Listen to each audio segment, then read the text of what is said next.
It is a world of darkness.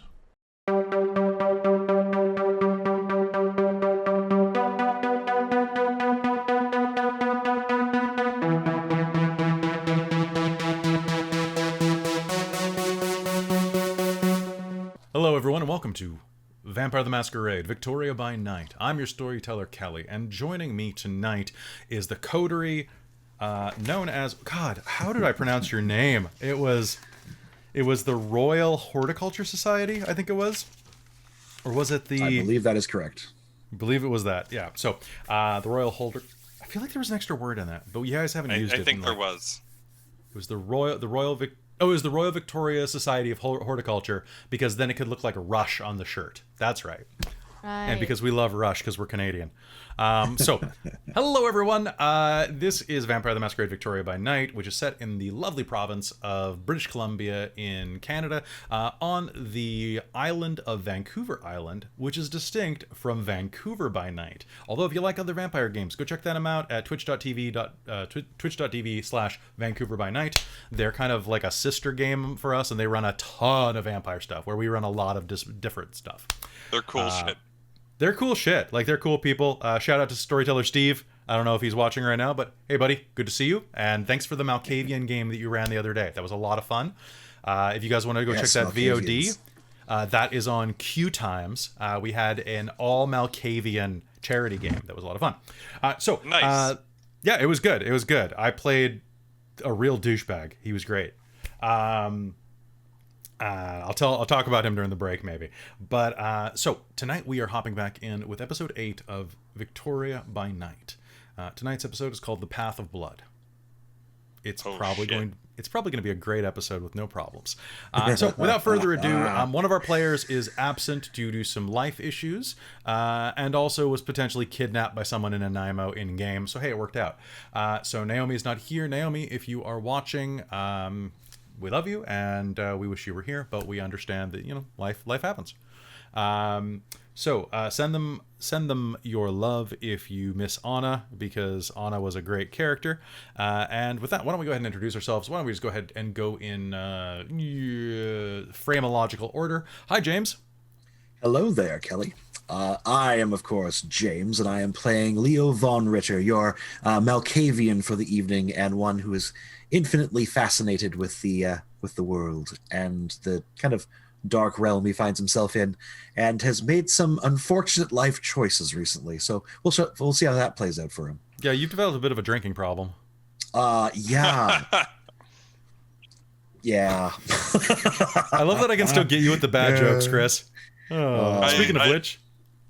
Hi, I'm Chris. I'm playing Mason Roy, the kind of idiot thin blood of the group, and he's learning a lot of what's going on, and definitely being played by the rest of the party, trying to keep his humanity as much as possible and failing terribly at it. Okay. And finally, I jumped a Q actually. So sorry. The ugliest person on the stream. Hi, Winter. I love your makeup tonight. You look like you were stitched together. I know, isn't it great? Oh, that's awful. You're just like a different type of ugly each. Wait, what'd you do to your lips? What did I do? Because you look like you're doing the top lipless thing right now. What are you using? Concealer. Oh, okay. Teach me the ways. That's creepy as shit. Good job. Right. I thought you were using rigid collodion to pull your lips apart, so... I don't have money. Yeah, fair. Rigid collodion can be expensive when it's not Halloween. So, good to see you. Hi, I play Nora Vale, the Nosferatu. The Nosferatu. All right. So if this is your first time joining us tonight, we are 8 episodes in. Go back and watch the other episodes. You can find them on our YouTube, youtube.com/dorktales. Any things you need to know about the city, basically, is that Victoria, British Columbia, is the capital of the province, even though it is a small strategic naval operation. Basically, if you look on a map and you kind of look by Seattle and look up, there's like this big kind of weird, I'll say bread loaf shaped island. It's poop. Just kind of up next to the coast of Canada. That is Vancouver Island. It's a fairly large island. It would be like the 47th or 48th smallest state but still bigger than Delaware and Rhode Island. If it was in the U.S., which it very, very, very almost was. If you actually look at a map of the 49th parallel, where Canada and the U.S. are divided, it dips down underneath Victoria and Vancouver Island because of its strategic location as part of a deal that basically got the U.S. Oregon. Because Canada had a stake, and it's a long story. I'm a historian, so anyway, don't worry about it. It had a stake? It had a... Oh! All right, I'm going. Bye, guys. You're running the The game. war is on. Oh no! Oh right. no! No! No! No! Okay. So, Sorry, Kelly, that joke sucked. Oh, We're all going to be man. punished now. Okay, I quit. Bye, guys. Yeah, bye. Oh. Okay, enough about that. All right, fine. We're playing Chris Estrade now. Blue. I have that wig that Winter loaned me. It'll be fine. All right, so what you need to know about the backstory of this is that the characters are a bunch of neonates and one thin blood that have been thrown together by the prince in order to do basically pickup jobs around the city. And this has gone so well that in their first mission, the first mission you solved a murder, and then in your second mission you went on a road trip and then committed mass diablerie. Okay, No, and Mason killed there was somebody. precisely one vampire there. That's not mass diablerie. Okay, fine. Sorry, Well, you... not sorry. Yeah, okay, fair. 2 of you guys ate some people. It was cooperative, I have to admit. Fist bump Nora. But, I so love that you happened. too. That happened. What else is going on is the characters have returned and had a meeting with the prince and the Primogen Council, and then returned back to Leo's place, where they discovered that someone knew their secret and was looking to probably blackmail them. And This that's is where the way. This is the way. This is what, it's vampires. That's what are you going to do? You're going to blackmail somebody. Like, that's the thing. And with that, is there anything you guys want to ask or talk about before we begin game? I think I'm good. You think you're good? Chat, do you have anything that you'd like to know? Are we still mostly separated out, or are we starting this game kind of like coming back together? I think what we're going to do is we're going to advance to the next night. So it's going to be Wednesday, September 2nd, 2020. Oh no! That's right, guys. We can't escape 2020. No! No! Flashback time. No! No! No! No! No! No! Nice. Good to see you. No. Good to see you in the chat, Robin. Watch out, or else I'll make you a vampire next time we play. Do Yes. it. Do it. Be one of us. All right. How do you like? Do you like Obtenebration? Hit me up in the DMs. Doesn't like Obtenebration. The Ventru. But their opinion never matters anyway. That's true. Yes. All right. So why don't we go ahead and jump into this? And then last night, Mason, you were given an ultimatum by... Well, not an ultimatum. You were given a suggestion by the visiting dignitary from Clan Giovanni. Is it Clan Giovanni? Or aren't they kind of a conglomerate now? Yeah, sort of. They're kind of the... what are they called? The Giovanni, Hecate? I think the Giovanni are the primary ones, but... So we're going to kind of brush that under the rug a bit because the meta plot is a topic of consternation in 5th Ed. I like parts of it, but there are parts of it. I think that the Giovanni deserve to get fucked, and they probably should have, but she is a representative, and her name is Giovanni. That's all I will say. All right, so with that, why don't we begin Victoria by night, right as I hear my dog start to whack his tail. Okay, cool. I miss Charlie. I miss my dog too. He's literally in the other room. And guys, I'm just going to send you a link in the chat right now, so if you want to listen to sounds, the chat is already going to be able to hear them, but now you can too. And I should ask, is the what exactly were the events of the follow to the previous? That a slight problem with my with Philippe. Oh yeah. Well, we're going to find out. So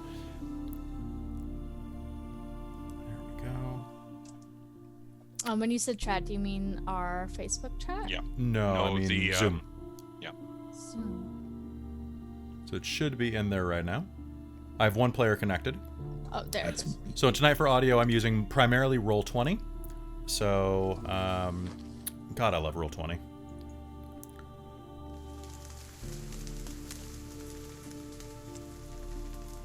Last night, you returned to your home to find Philippe, your butler, Leo, having been fed off of, and left at the front of your gate with a note pinned to his shirt. You work for me now. I know what you did. Was pasted onto this letter in cutout magazine pieces. Dawn was coming shortly after. You got Philippe back in, and though a bit addled, you fed him some blood, and he recovered. He acted like nothing had happened. And if pressed, seems rather confused. He answers things like, I'm sorry, Master Leo, I greeted you at the door, as always. He has no memory of you even dragging him into the house. Do not trouble yourself.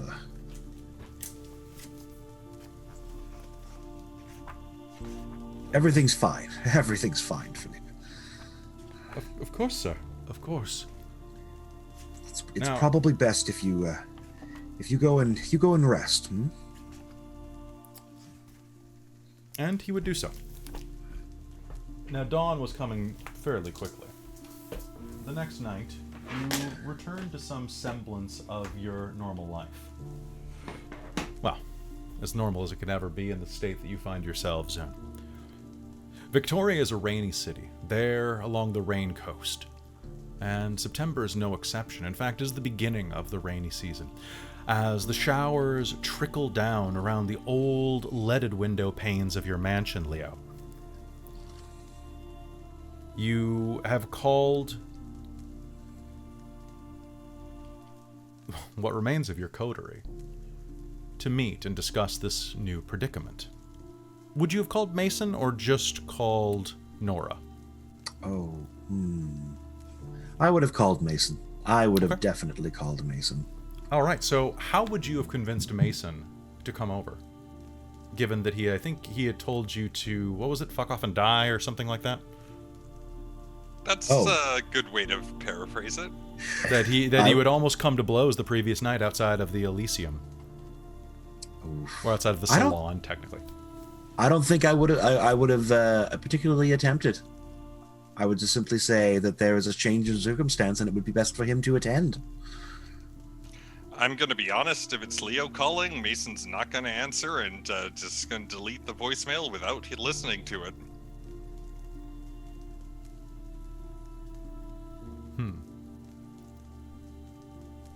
Okay. So with that in mind, Nora, do you show up? Yeah, sure. And I just rolled a 9 Yeah, on so- a rouse check. Fantastic. So I'd like everybody to make me a rouse check. What I will allow you to do is we will also do a quick feeding roll for anybody who needs to feed, just to see whether or not you would be able to. I would Now- like to. I was running kind of low and I was getting aggroed last time. One Okay. success. You got one success on your hunting or your feeding. Rouse. Your rouse. Okay, cool. All right. So let's go ahead. And what did you get on yours, Leo? For the rouse check, I only got a 3, and you said a hunting check as well. So what we're going to do is, if you are going to hunt, so your hunting is going to go up by 1 as you All wake right. up tonight, and we are going to look up hunting 306, the exact mechanic. As you spend your night out preparing, you would have had a bit of time to kill. Nora, what is your predator type? She, because of her, tends to go more after downtown homeless or like around the tent cities. Oh, yes, actually. You know what? The chat has just pointed something out to me. Yeah, Uh,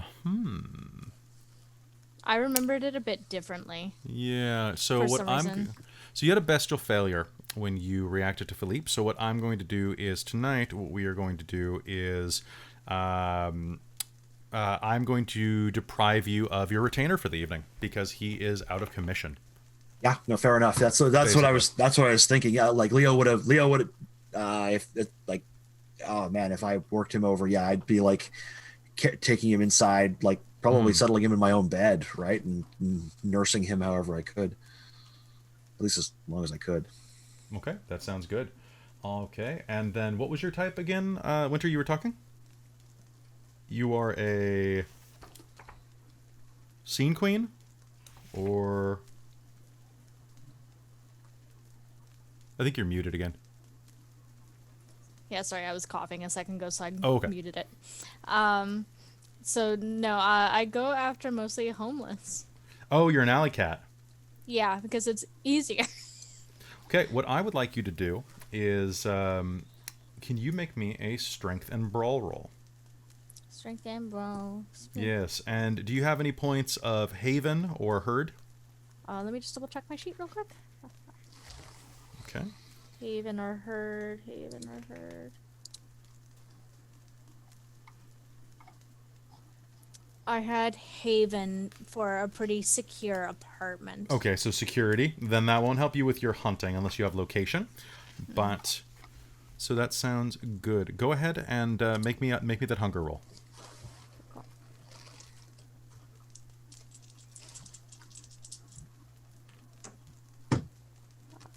Four successes. Holy crap! All right, so what's your hunger at right now? When it's the next night, and So I it goes up rolled by a- one. So when Oh, so it it did not go up by one if you rolled the 9. I rolled a 9. So we left it off. I was at 2 last time, Okay, so that's not too bad. but I was getting hankery. You find a woman laying in an alleyway, just actually at the base of Russell Books, the old shop across the street from the new one that's moved in where the Staples used to be down on Fort Street. It's a lovely street of old, short, 3-ish story buildings, several bakeries in the old Dutch style directly in front, next to a couple of old banks, the kind that have the burnished handrails outside made of bronze, the ones that are so polished. And in the doorway of this shop that used to house Victoria's best used bookstore lies a girl of about... a woman, I should say, of about 30, actually. Oh. Her hair is matted tight to her throat, beginning to clump into dreadlocks. She smells like she's been on the street and hasn't had a good wash in at least a week. Mm-hmm. But she's alone, and no one is close enough to hear you. How do you feed off her? Do you just grab her by the throat? Is she asleep or awake? She is asleep. It's a little before midnight, and she's already asleep. You can smell a bit of staleness on her that smells like maybe she took something to help her sleep, or maybe has been drinking. Okay. Definitely alcohol, actually. And is she in like a blanket or her sleeping bag since it's that time of year? She is wrapped in a sleeping bag. It's an old one, a battered green sleeping bag that goes up just above her shoulders. Which Okay. leaves her primely exposed. Good, good. Yeah, I just go in and kind of go for it and try to muffle any sounds that she would make. Like, Yeah. You clamp your hand down on the side of her mouth like a vice and take 3 deep swallows of her life. It pours into your mouth with this strange, beautiful melancholy. You can taste her depression. You can taste the cycle of neglect from her parents, from her spouses, from herself eventually, that her mental illness led her to be on the street when she couldn't hold a job or couldn't do anything. Mm-hmm. You taste that. You drink her life down into you. You are going to drop your hunger down to 1. And you're not hungry enough that's going to be a problem. But you are going to have, and let's see how powerful this is, you are going to have the fleeting taste of melancholy. Okay. So that will kind of affect your mood for the night. You'll have a slightly sad, scared, intellectual, depressed, grounded type of emotion. Okay. That doesn't mean that you can't, but that's just kind of like when you get so like spiraled, depressed that you kind of just start going numb. a little bit like someone's like you can act out, but someone's been playing like really old My Chemical Romance in the background all night, so you just got me. mood. That's You- me. you- yeah, you just got mood. You just got mood going, right? Okay. But you are full of it. Blood, that is. Meanwhile, across the city, another one of you is feeding. Leo, your blood is up to what now? Your hunger is up to what? My hunger is up to 4. Oh shit! All right. Yes. So as as a Sandman, I need you to make me a dexterity and stealth roll. Very well. Dexterity and stealth. Yes, Let's please. see.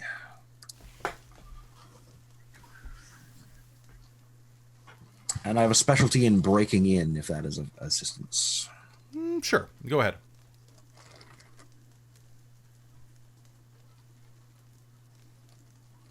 Yeah, that's going to be...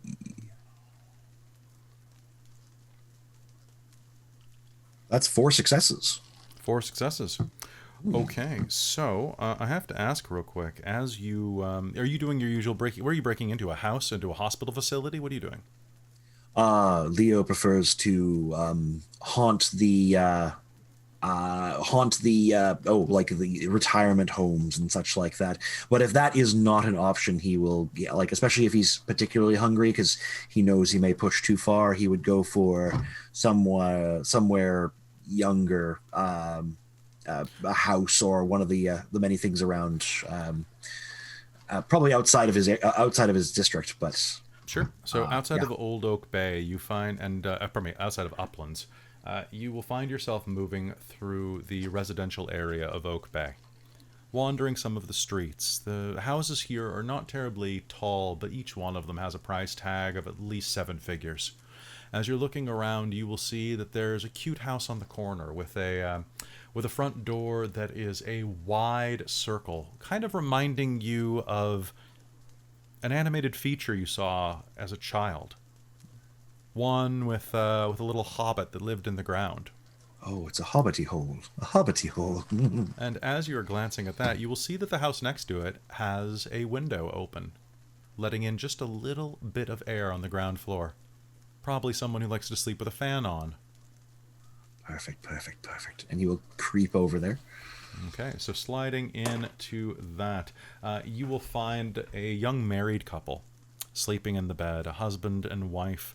The husband is a tall, brawny man, a bit on the gangly side, just pushing about 6'4", his feet jutting out from the bottom of the bed. He's shivering slightly and rolls over, trying to pull the comforter over.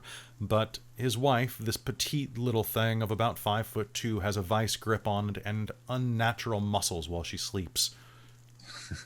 She curls and leans next to the window, her long, dark hair matting, her deep brown skin as she kind of curls up and enjoys the breeze on her face. The room is devoid of anything else that could cause sound at all. Perfect. Leo, so you can take, just so you know, you can take 2 points of hunger safely. All right. Well, I think Leo would probably he'd probably go and sample off the man's ankle. Okay, sounds good. first, and then probably draw off the woman as well if he had an opportunity.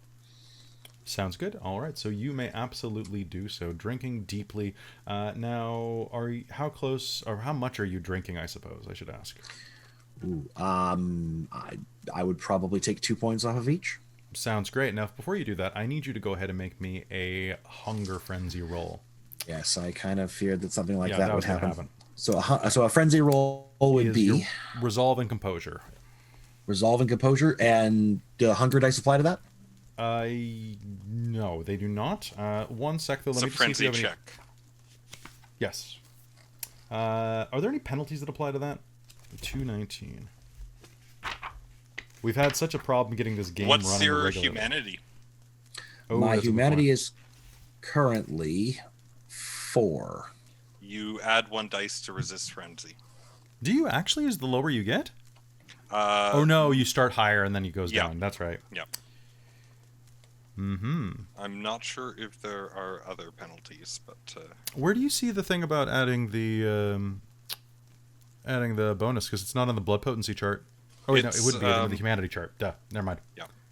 I'm using the screen. It's right there. I was looking at the wrong panel. Okay, so go ahead and make me that roll. So it would be resolve plus composure. So I would have +1, so 6 dice. 6 dice. Okay. And hunger does not apply to this, right?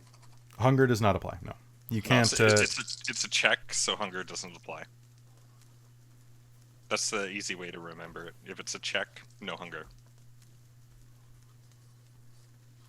Death grip on the sheets. Chat knows what I'm talking about. Women.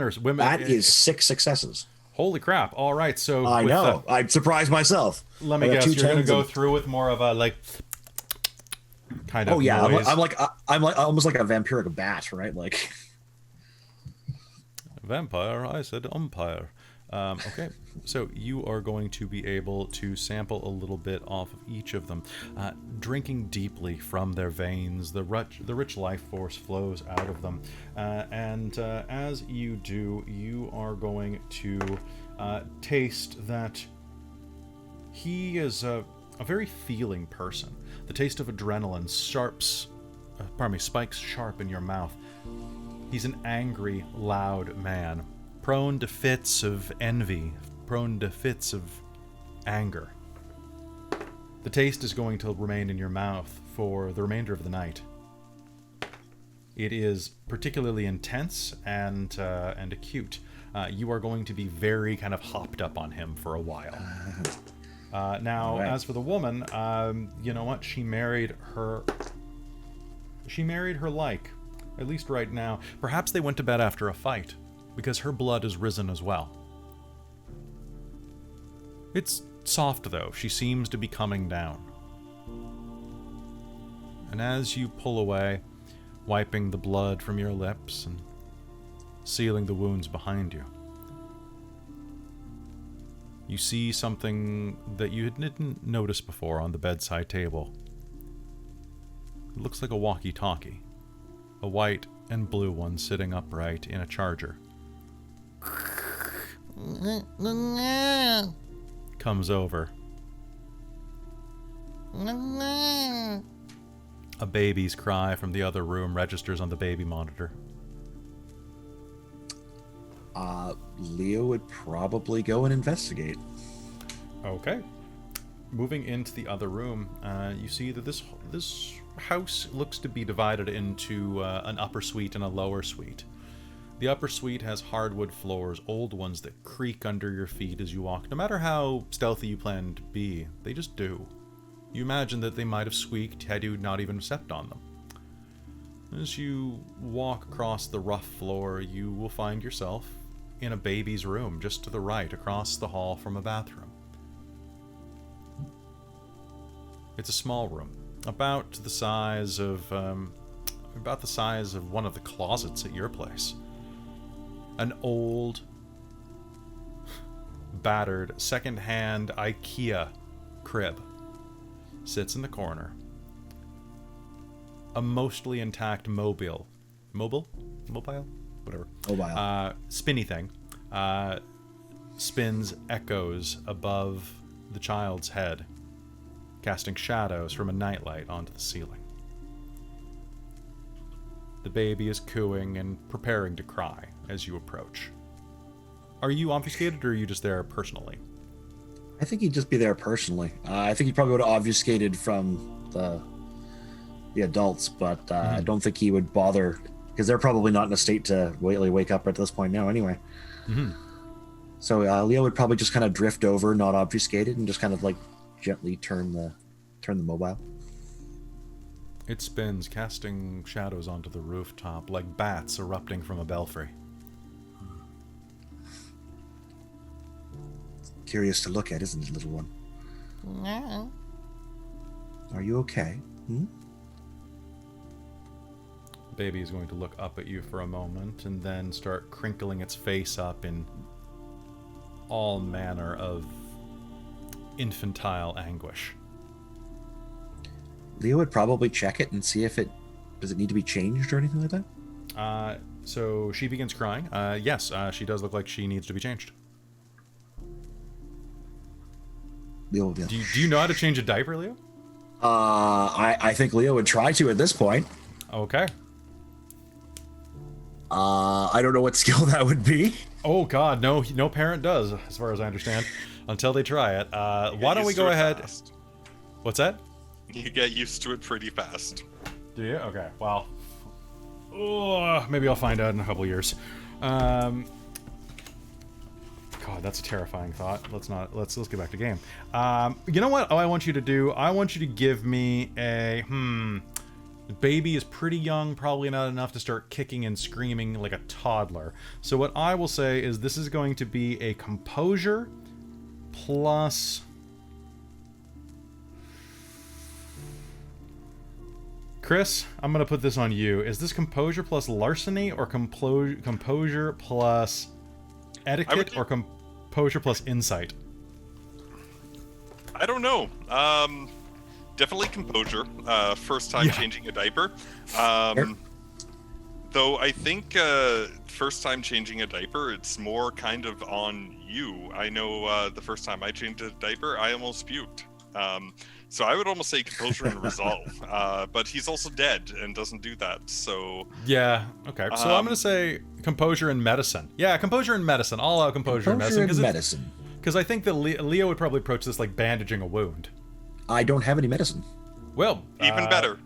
That's unfortunate. I believe. Wait, can you roll an intelligence skill in this one if you don't have it? I can't remember. I think so. Because you could not in revised. Well, I thought in revised you just took a huge penalty. No, in revised you were not supposed to make the roll at all if you didn't have a mental skill or a knowledge, I should say. Now, I have plenty of academics and science. I think I know the principles of it. It's probably not going to be a good job, and their parents might be very confused afterwards, but... I'll allow it. So, basically, actually, make me a composure roll at a -1, I'll say. All right. I think that's fair. 2 successes. 2 successes. Okay, well, I'll put the book got away. lucky. I don't need that. Okay, so you managed to remove the baby's diaper. And change it out. You'll even remember that, oh yes, some of the white stuff, and we'll poof, some baby powder down on the rather disgusting mess in front of you. Oh, you've been a busy little boy. No. Is there a garbage can around? Oh yes, there is. There's a diaper genie right there. Because I know that thing exists.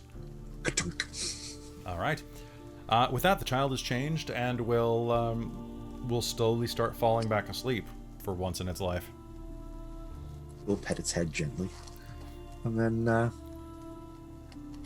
quietly creep his way out of the place. Okay. Maybe I might liberate 1 or 2 like trinkets as I'm going along. Just kind of. Okay. Sounds good. As you do that, otherwise across the town, what is Mason doing? For feeding, Mason's actually trying to isolate as much as possible while he thinks about the choices that were made for him. He'll probably just go out into the woods a little bit, see if he can do a little bit of hunting. If not, feed on some of his goats. He's Sounds not good. feeling very hungry. I've got one hunger, but he's still probably doing it anyway, especially after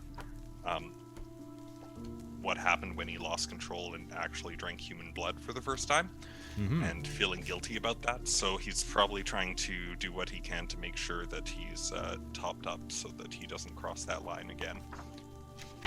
Sounds good.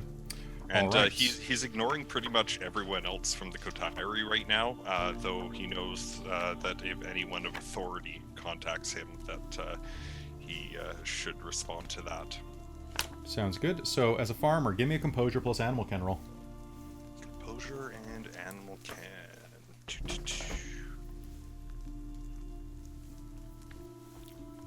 Baby tamer unlocked.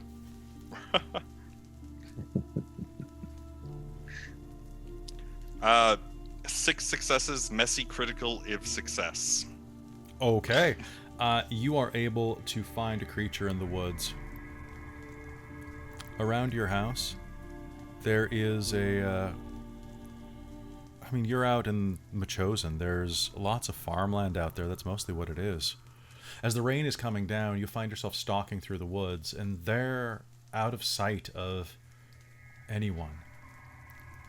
The part of you that's so bestial begins to break free. Something darts out of a bush. It's large. Well, small, actually, but in your eyes, you suddenly focus on it and give chase, and before long, you will grab it. Grab it by its furry fucking neck, twist, snap the vertebrae, the head pops off. Like uncorking a bottle of wine. The blood pours down your throat. You unconsciously perform these actions. You'll remember them later. But as you're drinking off of this creature, you'll begin running your fingers down it, snapping its ribs, crushing the blood out of it, wringing it out like trying to get the last drop out of a hot water bottle. It's delicious. It is absolutely delicious. You are going to go down to hunger 0.99 and then roll back over to hunger 1. And as you pull back, you are going to see that a tabby cat is in your hands. A rather happy adolescent long cat.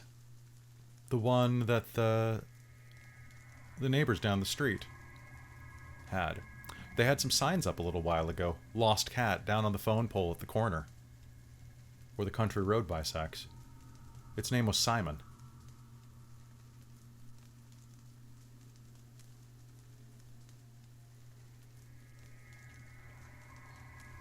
I bring Simon back with me and try and bury him out of sight from everyone. Oh, god damn. This has to stop. This has to stop.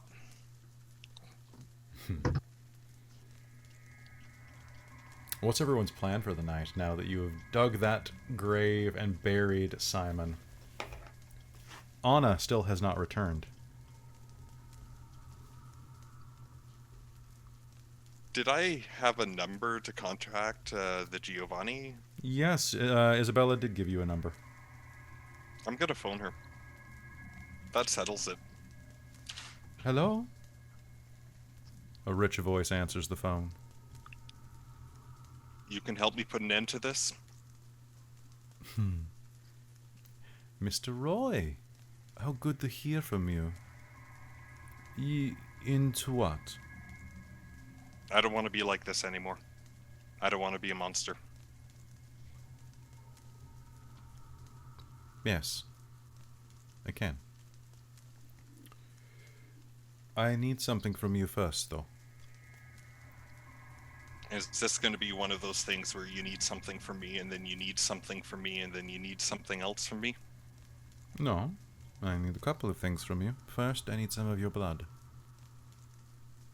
With some of your blood, I should be able to determine which one of the kindred inside of Victoria created you. Sure. Why not? I'll tell you what, I'm staying downtown right now at the Magnolia. It is honestly, it claims to be a 5-star. It is far closer to a 2-star, especially if you come from where I come from. In Milan, this place would be a dive. But come down and come up. I am on the top floor. What's the second thing you need?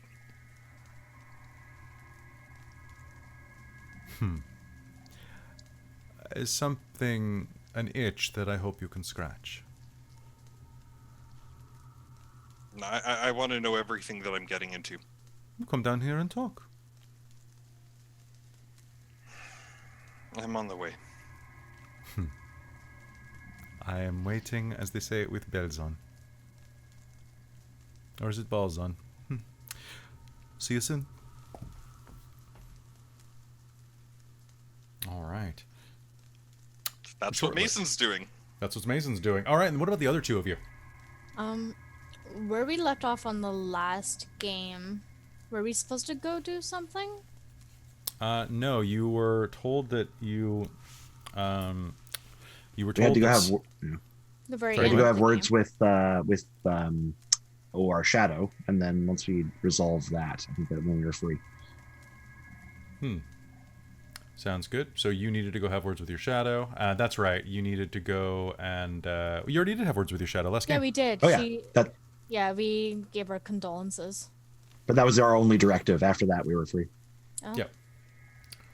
So you decided to meet up at Leo's place to go discuss this letter. Okay. So I'll go up and I'll knock on the door. Okay. Leo I think will Leo answer. Leo will answer. Sorry. Oh, it's okay. That's okay. You're being proactive. Nice. I'll be like, can I come Nora, of course, Nora, you are always welcome. in? And he'll step How's back Philippe? and you'll probably see him just kind of like tense and then kind of relax. Everything with Philippe will be just fine. Nothing for you to worry about. Please, step in. Okay. And she'll kind of like walk in and take a seat maybe in the lounge that we have. Definitely in the lounge. It's not as warm in here as when Philippe is running the place, and there's no real sense of hospitality. At least none that a normal person would recognize. Perhaps Leo did something hospitable, but it's in his own strange way. Sorry, I'm afraid the place is something of a frightful mess at the moment. He'll like go over and like kind of haphazardly like shuffle up some papers and like stuff them somewhere.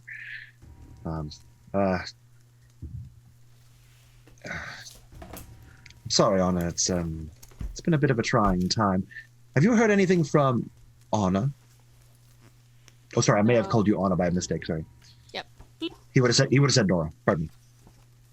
No, I haven't. I still can't get any word from her. I swear, though, I thought that we all came back together. I'm a little worried. Whoever wrote this, he says, kind of pulling out, like going over and like opening up a little folio and pulling out the note and sliding it across to you. I'm pretty sure whoever did this has got some semblance on it. Okay, I'll I have to open admit, up. I'm dreadfully curious to see who Yeah. this might be. Dreadfully She'll take a look at the curious. note.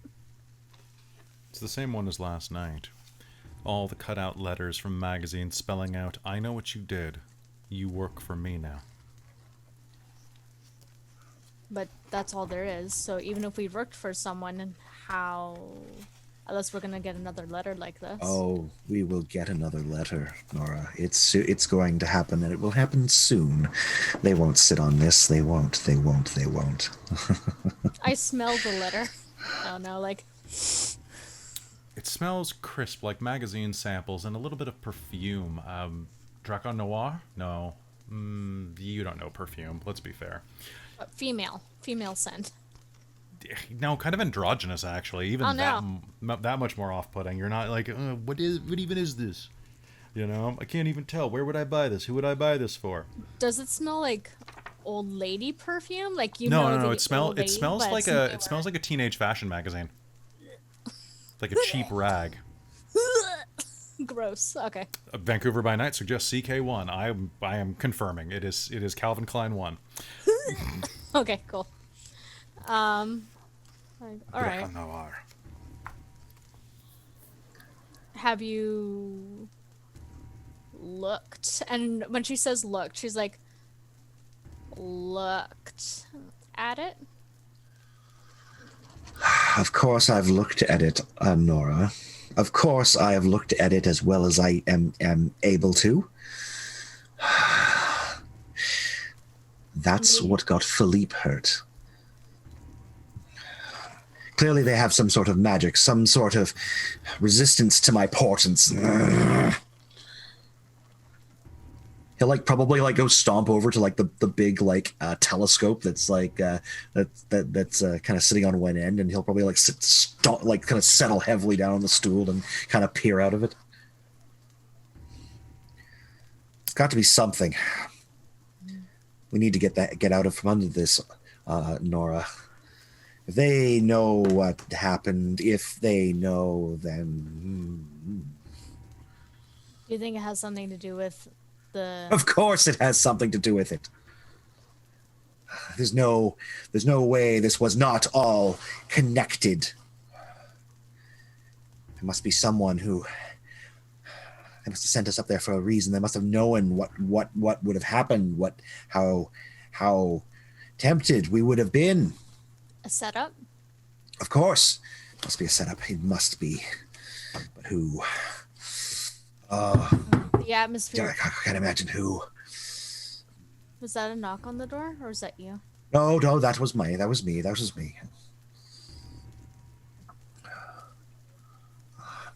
Perhaps I'll just be back in a moment. I'm just going to go check on dear Philippe. Dear Philippe, yes. Mm-hmm. A moment. And he's going to scurry off to do that. You're left alone in the room for a moment, Nora. What do you do? She's still in that mood. So she's walking around and just kind of mulling over that the meeting that we had with the prince and the council did not go the way she expected it to, as if they knew it was going to happen. So that's kind of suspicious to her. And then same, of course, that they weren't worried at all about Inquisition stuff being here. So again, they probably knew more than what they were letting on. Mm-hmm. But they sent us for a reason. So she's mulling it over and over and over and kind of spiraling a bit. As you're spiraling, you're going to get a little distracted as Leo comes back into the room. Philippe's doing quite fine. Very, very, very good. Very good. Very good. Are you all right? You seem somewhat vexed, taken aback, confused. Are you? Yeah. There's just a lot that doesn't add up. You're worried about the prince, are you? He was acting very strangely last night. Not worried about the prince, but suspicious of the Ah, prince. yes, suspicion. Suspicion is exactly what we should do. I know exactly what we should do. Nora, are you thinking what I'm thinking? Possibly. What are you thinking? We must kill him.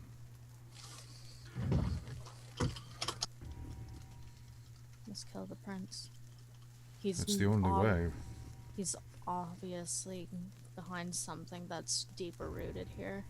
Exactly. And it's for our own survival. He's playing us. He is playing us.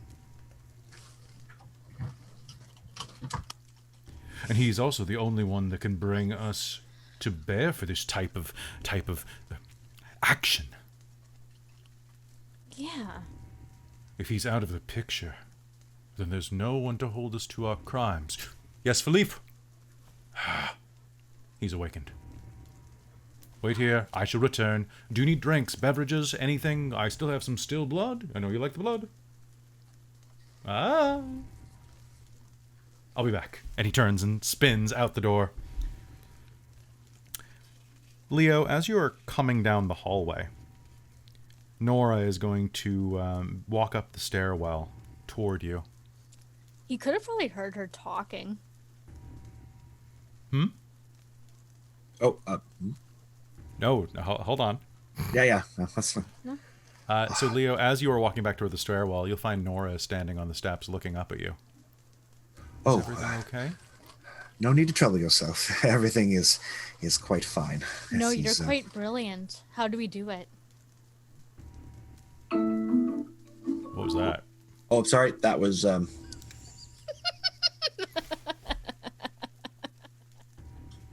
My apologies. That was my cat's insulin alarm going off. Oh, okay, that's fine. It was the clock. All right.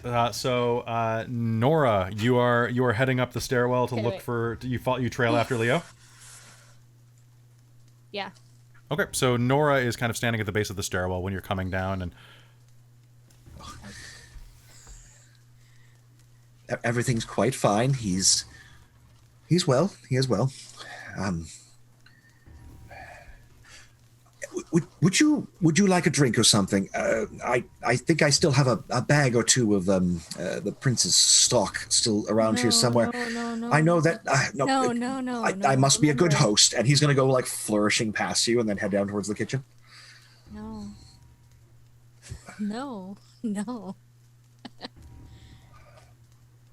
We've got better What plans. was that? one solitary bag of B negative remains. Last time Pull it out. we were here, he was out. He was. One was delivered this afternoon. Oh, okay. And so he'll probably like sample it and divide it between two goblets. Just kind of squirt. Here you are, Nora. She'll like pass it on. take her drink and be I'm like, afraid it's far from adequate, but it is the best we can manage. "All hail the prince."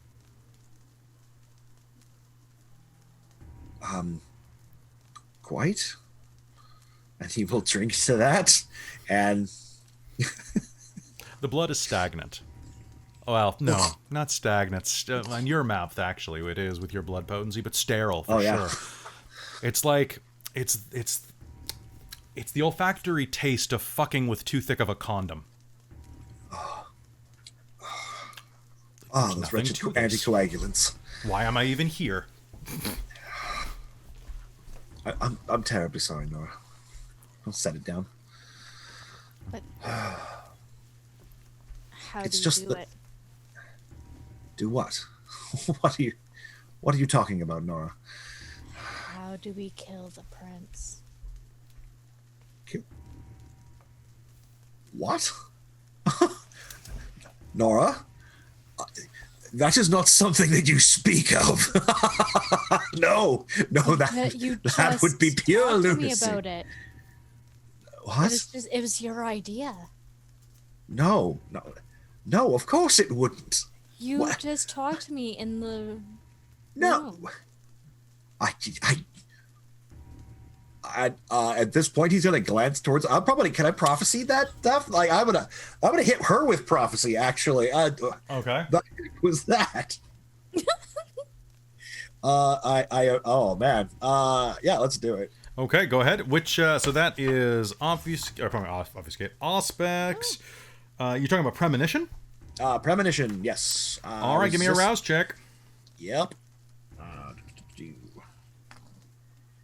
I pass. I got a Okay.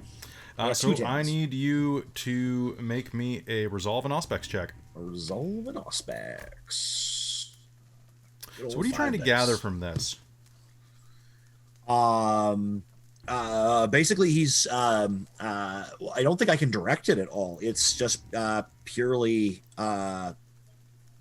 like he's just confused and confounded and also curious, which is kind of like that's like gasoline to poor Leo. Leo's got 4 successes.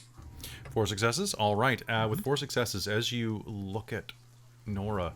You will see like the hideousness of her visage inside of her many layers, and as you do, you are going to see yourself reflected in her strangely bright eyes. And as you are, you're going to see your image kind of distort and shift, kind of spiraling around the iris.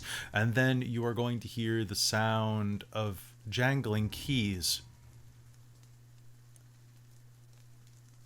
The sound of Philippe's keys hitting the bowl in the foyer where he always leaves them.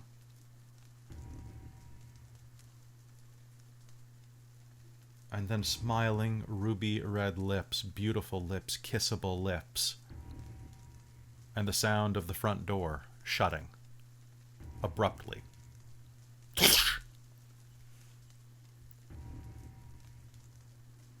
And that is what you're going to hear in your head.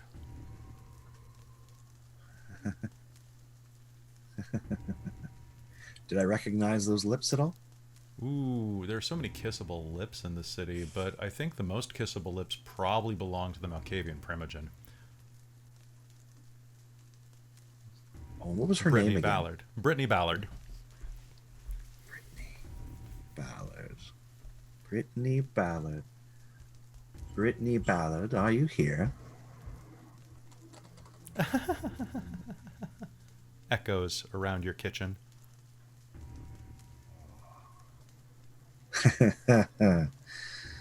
Nora, you'll hear this as well. It's not polite to come inside without being invited. I had some keys, though. Was it you who accosted my poor Philippe? He was so tasty, though. Oh. And he offered me anything I needed. He is a good and worthy host. Oh, I didn't break him too hard, did I? I can make it up to him. I don't need to breathe. I can stay down for a long time.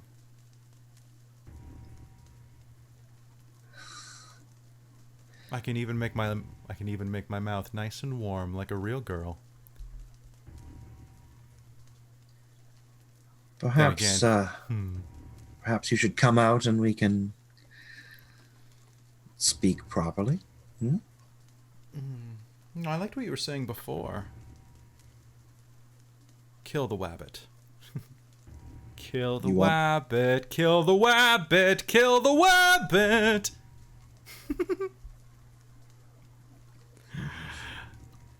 Why do you want the prince dead?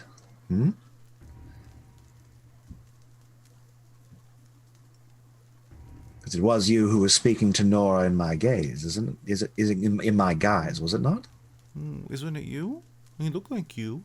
He talked like you. Oh, but we can put on such interesting faces, can't we? Can you? Aww. Well, He's a usurper. Usurpers deserve to die.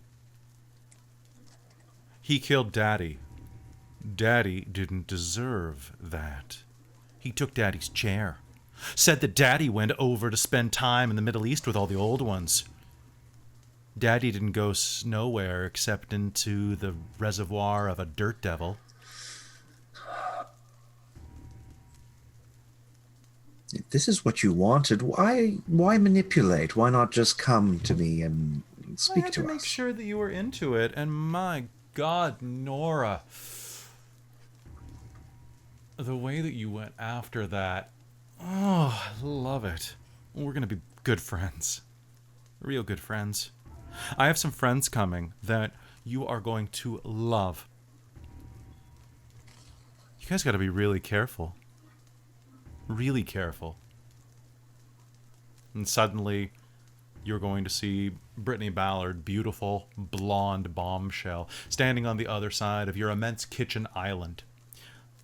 Her arms are spread. She's wearing a red evening dress that's cut low, revealing ample cleavage and cascading blonde curls running down the side of her thin, her thin neck onto perfect, flawless ivory shoulders.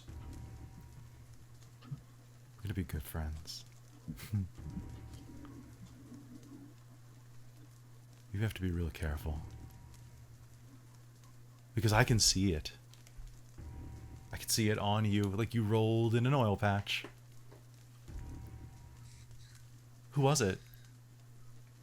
Someone in the basement? Does it matter? No. No. Did you like it? Perhaps I'll keep that one for a while longer. I would be lying if I said no. Do you want to do it again?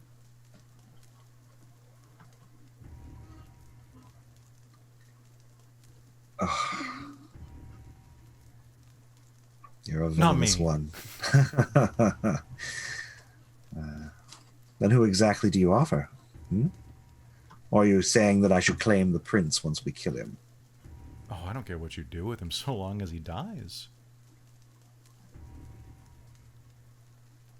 You have a very important choice that you're going to have to make, and that's going to be how much fun you're going to have with the rest of Forever.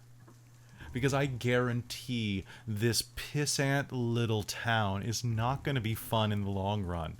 You're just going to stay here reading your dull, boring books, listening to your old... Zulaphone or whatever it's called, and just be a stereotype sneaking in to go play with little babies at the middle of the night. Oh, you've been following me for a while. I didn't know I brook that much attention. Oh, well I like then. to know who's working for me. Nora, what do you say? Do you want to eat somebody? I know just the person. Maybe. I need you to do me your first mission. Both of you need to kill and eat Talia. Why Talia? To prove you're loyal. And because she worships the prince's little itty-bitty feetsies, she'd suck his toes clean.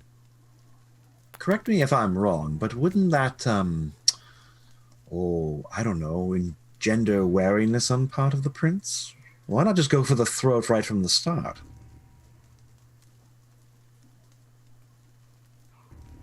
Do you think you can? Do you think you can Oh, take no, this would require something of preparation, planning, time. And of course, we would need our companion Mason, of course.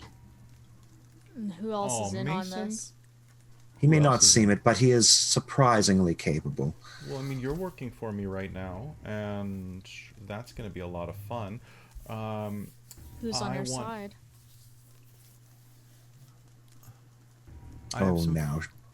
She won't tell us that improper. I have some friends coming up from the States.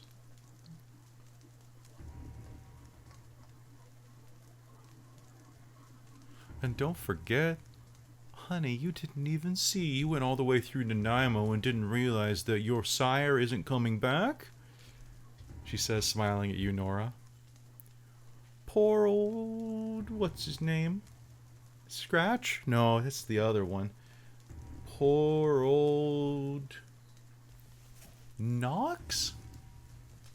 You know, you sit next to a guy for so long. Nash. Poor old Nash. He's not coming back. He went up there to negotiate, but the big bad man in Nanaimo didn't want him to come back. He's dead? I'm not sure. I know he's in a box at least. What do you think of him? I think he's a big meanie who smells really bad, to be honest. He's really smelly. And I think that once he knows what's good for him, he'll come back, probably, if he's still alive. But in the meanwhile, he's going to be spending time up there with Anna.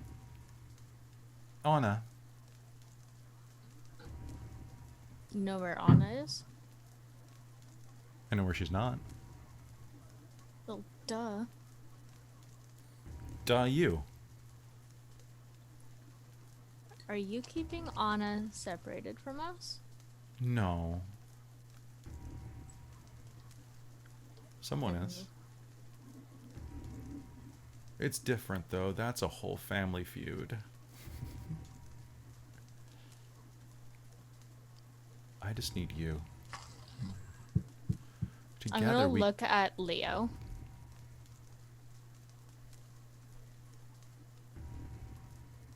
Yes, Anna? Nora? Oh, pardon me. My bad. Why do you keep Leo doing would not that? screw that up. I just keep doing that. Well, yeah, sorry. I like checking over, and I'm just like seeing the two names, and I was just like switching. Sorry. Yeah, there's similar phonics. That's true.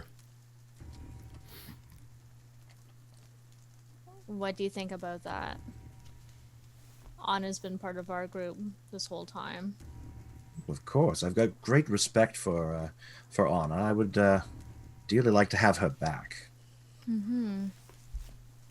Too bad. It's not up to me. Like I said, that's its own thing. You can go up there after this is done. Go talk to the Tremere. I wouldn't. They're really annoying. They really are, quite often. Now, are you going to kill the Princey Poo or not? Well, easier said than done. He's always followed. We'll look into it. Anything like this will take time and planning and careful appropriation of resources. Calculations. I see. The one thing you can be assured of... 12th. You have 10 Sorry. days. 10 days.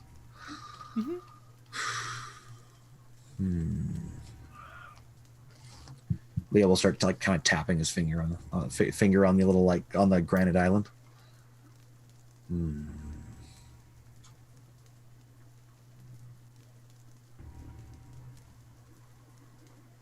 We'll need information. Then go get it. You, remember, you're working for me. I'm not working for you. I'm happy to grease the wheels. I'll tell you where he is. I'll tell you how he is.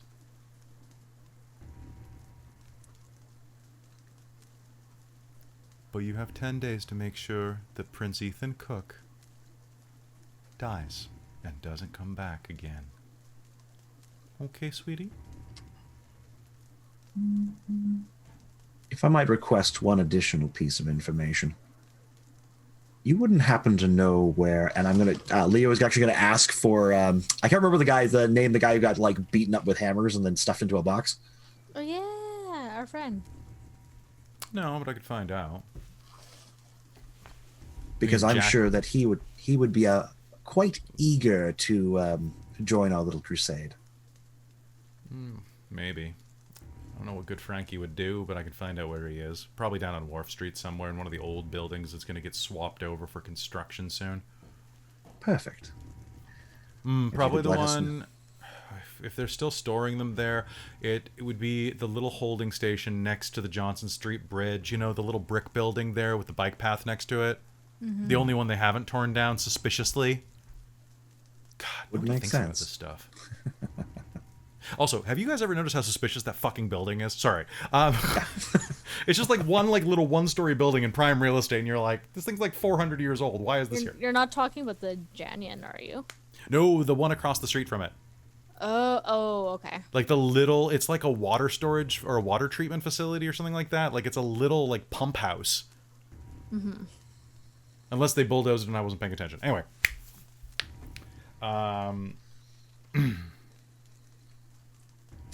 Good. I look forward to hearing how you plan to do it.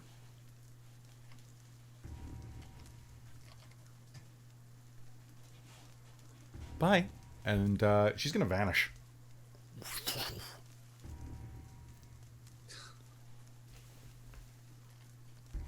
Well then. Meanwhile, across town. You head into the hotel, and you have no idea what she's talking about, Mason. This place is definitely upscale, especially compared to any place that you... That's the wrong song. I meant to play... Ooh, hotel lobby. Definitely much nicer than any place that you stayed, even on your honeymoon. Wait, did you marry her, or were you just had a kid? You didn't get married. We never married, yeah. Then on your baby moon. As you head through the lobby, a gentleman stands behind the counter, wearing long black hair, shaved on the sides, pulled back into a long curly ponytail.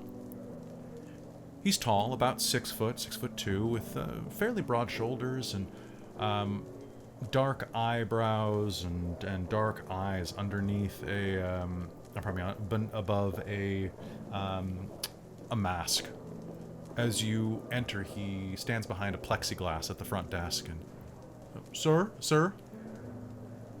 You need to wear a mask, sir. Here. And he will reach with a pair of tongs and hand you a disposable mask. Sir, are you here to see someone? Are you a guest at the hotel room? Yeah, no, I'm meeting somebody top floor.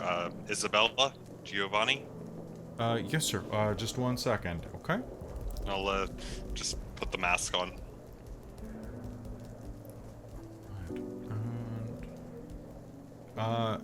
Yeah, I do have a note that you will be arriving, or that someone will be arriving. Do you have ID, sir? I'll take out my wallet from my back left pocket, bring it over, take out my ID, put it up against the plexiglass window. Okay. He takes a long look at it, looks up at you, looks back down at it. Okay. Sounds good. All of our floors are key card locked now. So what I can do is I can give you a key that will get you up to her floor. Just deposit it in the box with the slot on your way out. Sure. Okay, he'll type it up. Looking down, he seems to be taking his time and kind of milking this. He probably doesn't get too much human interaction right now. Not many people staying at the hotel this time of pandemic. He's got his name tag just sitting there, and yeah. What's his name? Callan. Hey, never mind. Never mind. No, what's the problem, sir? How can I help you? No, just take your time. And here we go. He will slide it through a little slot at the bottom. Have a nice night, sir. It's good to see you. You're always Thanks. home when you're at the Magnolia.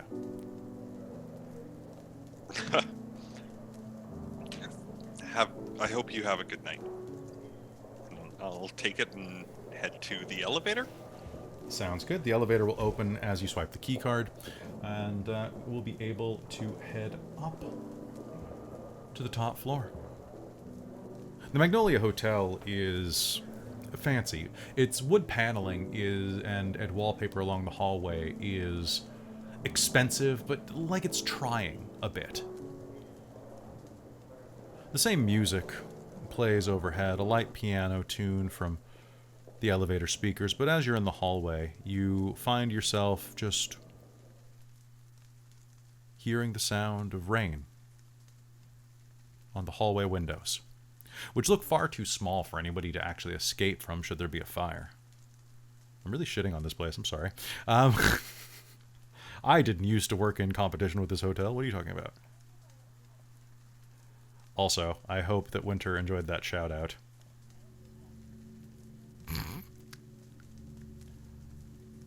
Before long, you'll find yourself at one of the suites. The one that was indicated for you to go to.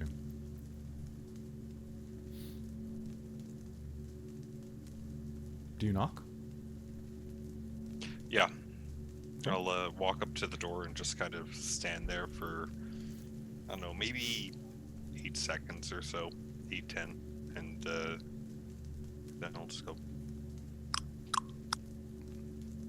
The door will open, and a man standing on the other side looks like he was kneaded out of clay. He's huge, about 6'4" and about 3 foot wide at the shoulder. His nose, forehead crease, and at the back of his neck, you see multiple rolls of flesh, almost looking kind of like a pug. What is, what do you want? He's wearing a dark suit. Looks to be... Honestly, this man could compete in a sumo wrestling ring. He's huge and girthy, and looks down at you with that kind of calculated toughness of somebody who beats people up for a living. You are Mason. Yeah, I am. You are I early. believe I'm expected. You are early. You I may said come I'd in. be here as soon as possible. She never gave me a time. But if you need me to wait, I'll wait. No, please let him come in. It's fine. Bruno, it's fine. You hear a woman's voice from the other room. Do not interrupt while he's working. Okay? Do not what? Do not interrupt while he is working. Okay. And he will step to the side and allow you to push past. Even as he steps to the side, the amount of belly fat that is stepping or is pushing out from the wall, you're going to have to kind of push through. The man must weigh 400 pounds. I'll keep my eye on him, just kind of peripheral.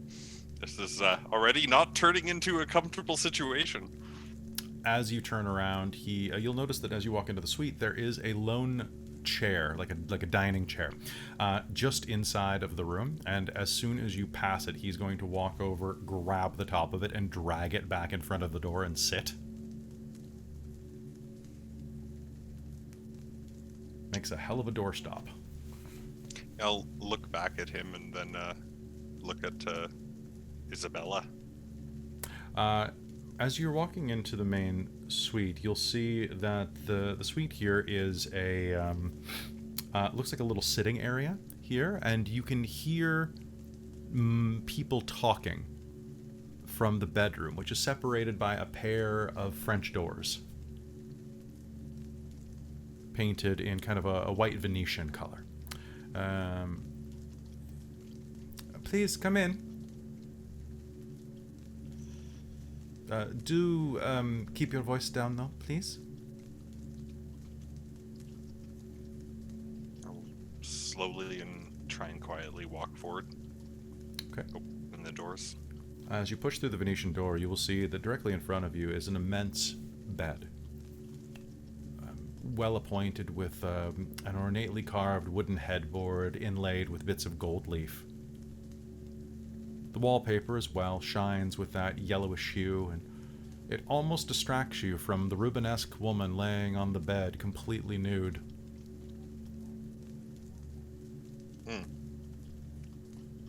Wearing nothing but a smile and a broad sun hat with a veil dangling from it. She's not the only one in the room.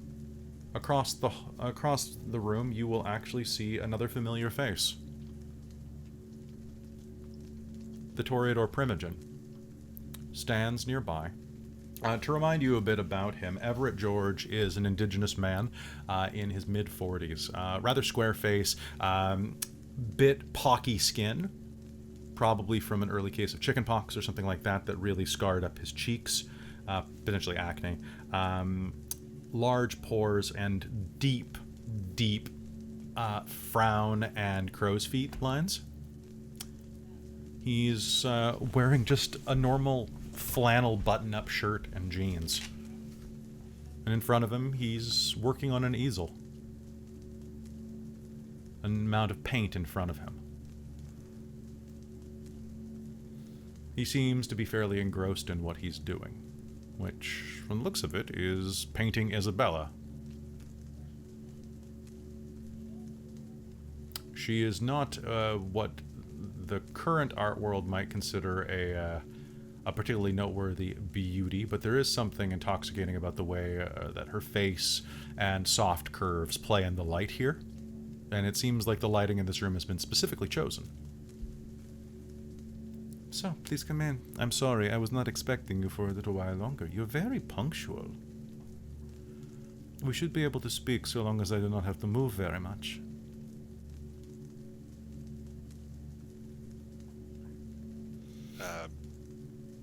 Bruno at the door, right? Mm-hmm. Yes, Bruno. It's a bit abrasive. Well, he is what they say, the guard of my body. He is much guard for much body. That's one way to put it. Do you like traditional art?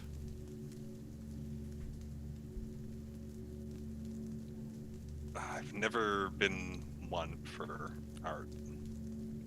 Art is what separates us from animals.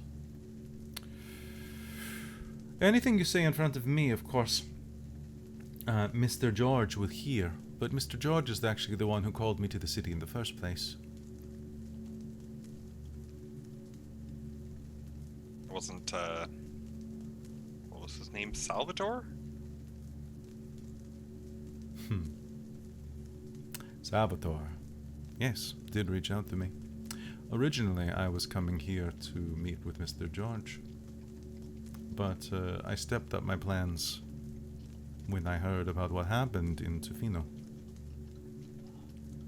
I'm not exactly sure what happened there. You said something about souls? Yes, your friends drank the soul of my cousin. He was laying in state in the basement. Poor Roman. Good man. Good kisser. Dead man. Double dead. You know what? Perhaps- I don't think I need to know. In fact, I think it's probably better if I don't. Which part? As much as possible, because I feel like and I'll glance back towards Bruno's direction. It's like, I got a feeling that the less I know about whatever the fuck is going on, the better. How do I stop this? You have to kill the man who made you. And you said you wanted me to give you your blood and you wanted me to do something else. What's the other thing?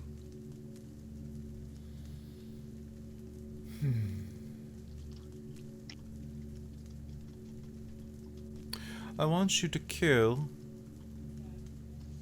Leo and Nora. Nora's gonna be hard. Well, nobody said that it was going to be easy. I'll tell you what, Why? you kill Leo, I'll kill Nora. Very easy.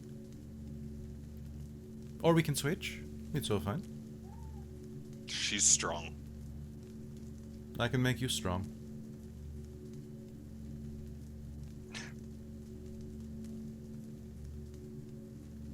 Really? So you want me? Come, sit next to the bed. Let us talk. Now look, you are, as they say, a thin blood. Your blood is weak. This is not a failing, not of your making. It is the way the dice have fallen for you, which is fine. As far as I understand, you live on a farm? You eat animals. Do you ever eat people? Just that night at Tofino. Was it good? Yeah, but I don't want to do that. Because they cannot consent. I don't Because want it to is- be like those two. You're not. You are a good man. Yeah. Whether or not you think you're a good man, you have to admit you're a good man by comparison to those pieces of shit. You have done many Try- things, but I mean, you would not find a comatose man and drink his soul, right? There's probably, I mean, there are levels here. You have what, a criminal record? I can tell by the look of you. Seriously, nobody has an exposed tank top like that unless they are either Italian or... See, there I made you laugh. I made Mason Roy laugh. Mason, would you like to be strong?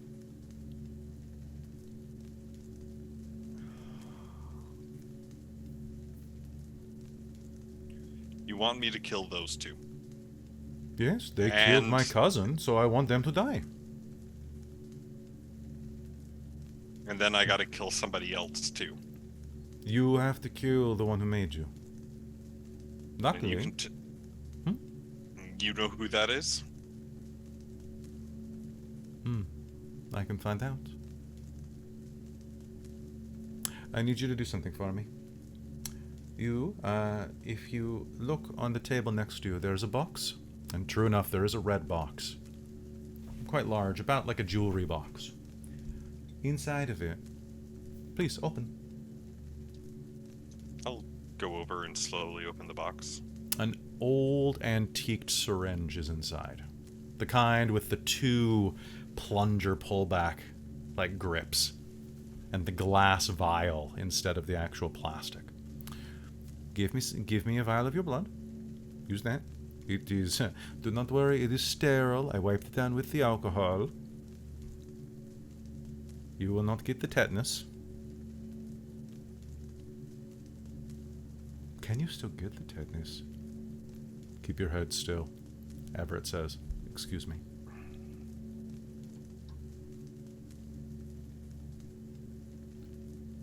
What happens after they're dead? And after whoever did this to me is dead? You will become human again. Yeah, but what happens to me after that?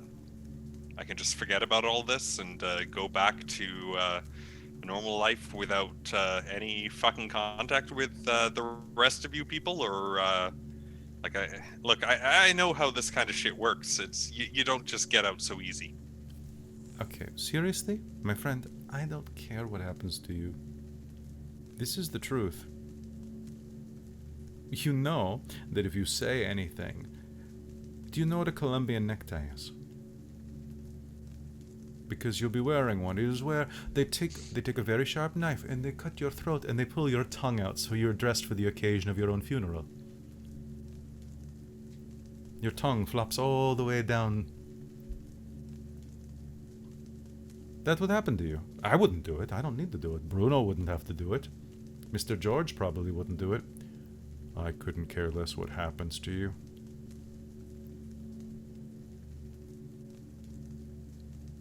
I think the best idea would be to get as far away from Victoria as possible. I agree with him. You know, Rome is quite lovely this time of year. If you want, you are a man of... you prove to be a man of talent.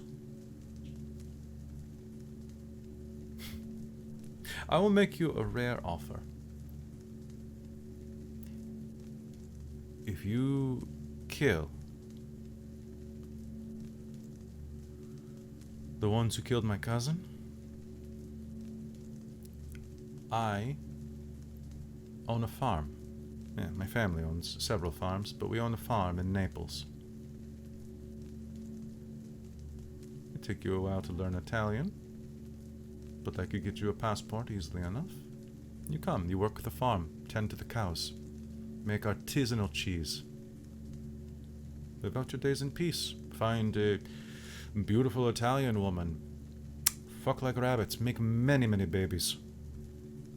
Find I want okay, my fine. son. I want my son to come too. Are you Can you try make enough that happen? times, you'll get... Oh, you have a son already. Oh, alright. Is there a Mrs.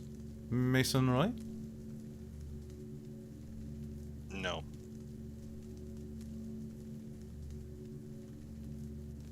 I can do this for you, but you must bring me Their heads, if possible. Kill. I need to know that they are dead.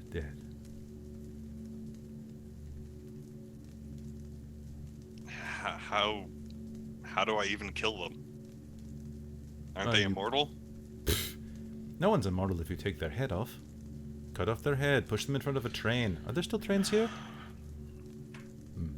None that run. Light them on fire, put them out in the sunlight. Can't you go out in the sunlight? Just drag them out. Go in where they're sleeping, open a window, let the fireworks begin.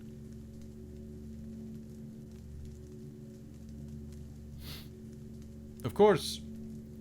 You're not filling that syringe with blood. You should probably hurry. You have many things to do tonight. Tonight? Oh, I assume you would want to make preparations soon. I'm going to call my people about getting your passport. If you can get me a photo of your son, that would be very useful in expediting this process. Otherwise, we would have to go take one, and he might have many questions about, excuse me, why is this 400-pound man in my house taking photos of me? Trying to put me on a neutral background with no facial expressions, which I guarantee Bruno is not good at producing no facial expressions.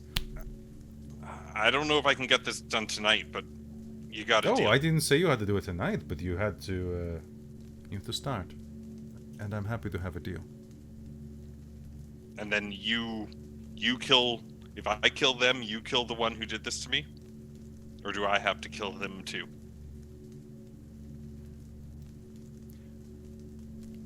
They must die.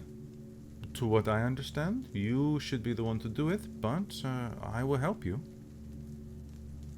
If you need. Look,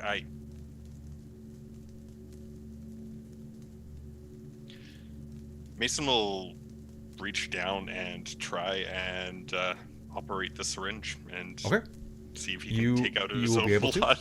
Sounds good. You are going to raise your hunger by one? Sorry, guys. You're going to raise your hunger by one? Okay. Okay. All right. Good. And I'll put it back in the box. You know, never let it be said that I am not a woman who wants to help you. You said you want to be strong. Oh, you said that Nora is very strong. You should be very strong too. The shit that I've seen her do. Not somebody. I'd rather get into a fist fight with Bruno than her.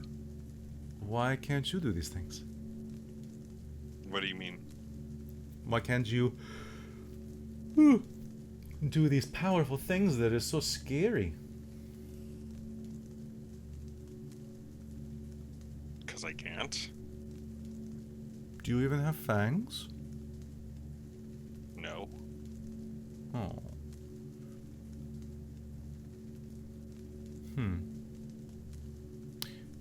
Here then, if I may. Everett, may I please move? Keep your legs there. You can move the arm.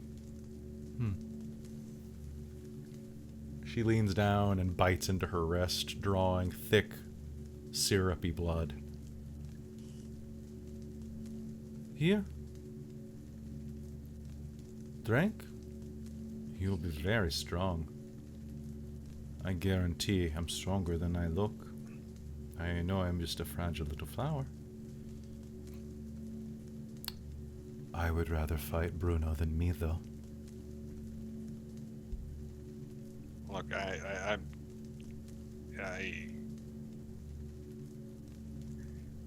don't know.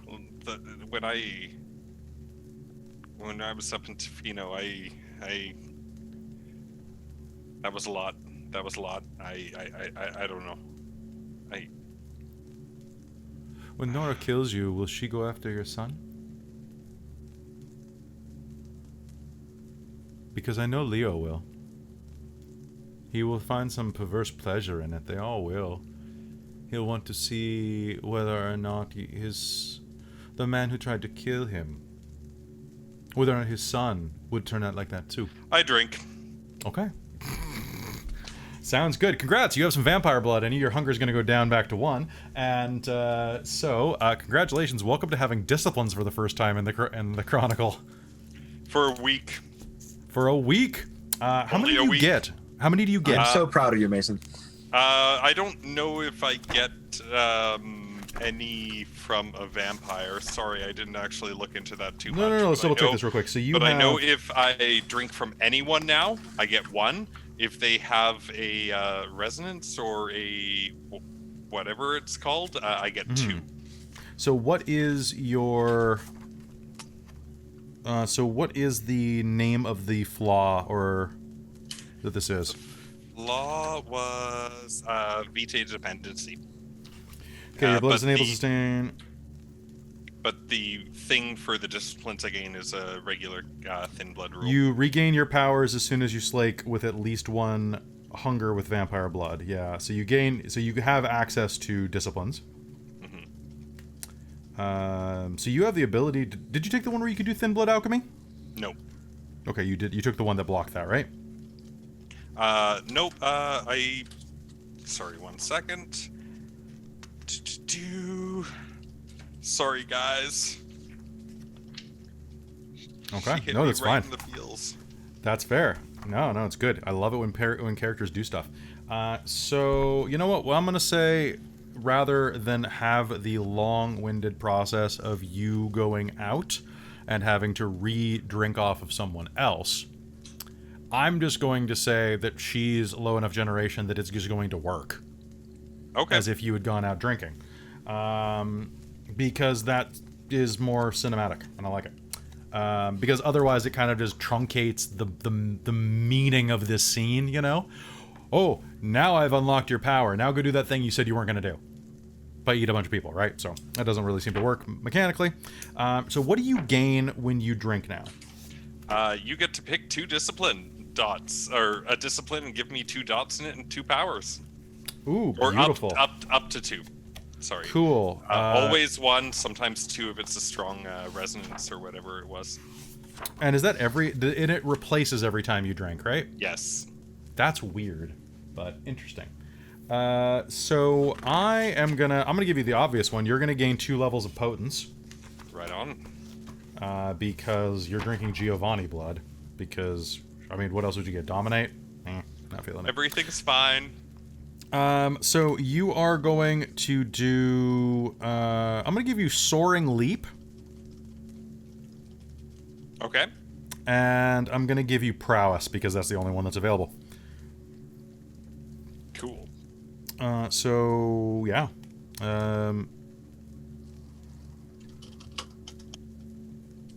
Yeah, I don't know. You think Soaring Leap? You think that's actually going to get used? Do you think you're going to jump a lot? I don't know. Nora's These- scary. Can get the drop Maybe on. running away from Nora. Well, because, like, Lethal Body doesn't do anything against vampires. It's whether or not it's useful against vampires doesn't matter. I know. It's what I get. So I'll roll a dice. Nora fucking frightens me so much. Yeah, I'll give Jesus. you Soaring Leap because it's dope. It means you Awesome. you can leap 6 meters vertically with no Fire rouse check. escapes. Fire escapes. You are a fire escape. All right, so you're going to drink off of her, and Probably going to be a little resistant about stopping. Just because that shit's supposed to be really good. 3 hours later, you wake up in a chair. You don't remember falling asleep. The painting is done. Everett George begins packing up his belongings. She sits on the bed in front of you, fully clothed in a silk robe. Wake up.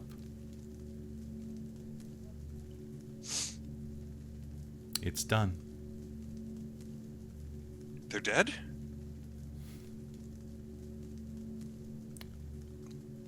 I know who did it.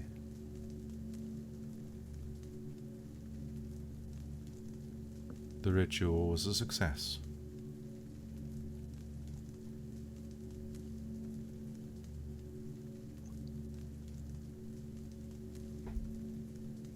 might not like it.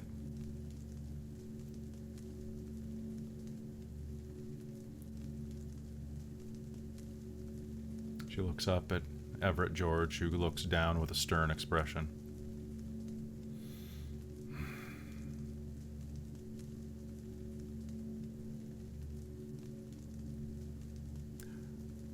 Looks like you're gonna have to kill the prince.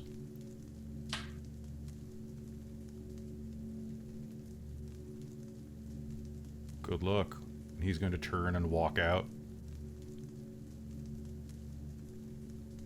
And I think that's a good time for us to take a quick bathroom break. Son of a bitch. Good. Alright guys, we'll see you in just a minute. Don't go anywhere. Oh man, that was fun. Oh boy.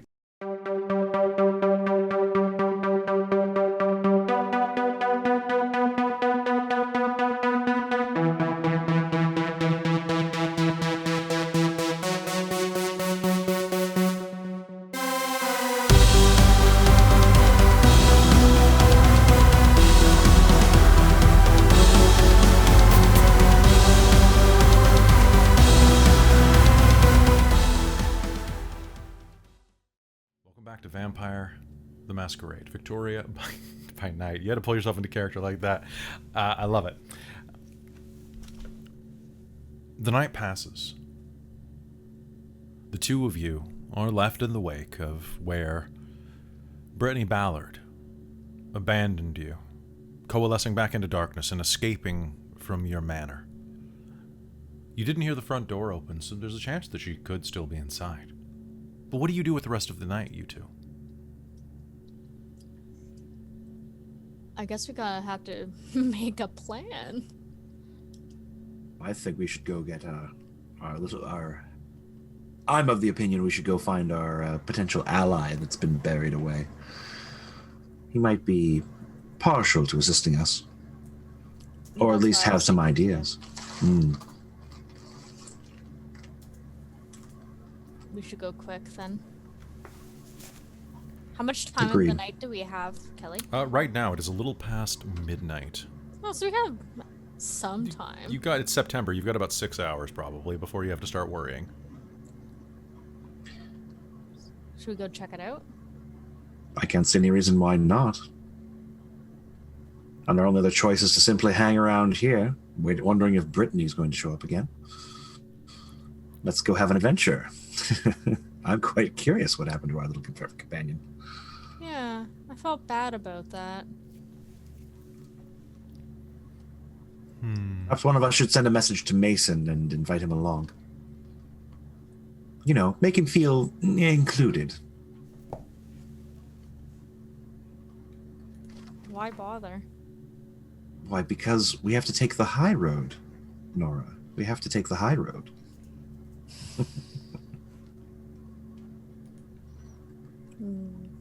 You can do it if you want. But do you have a phone? Sure, but tell them it's from you, and then she'll pass the phone.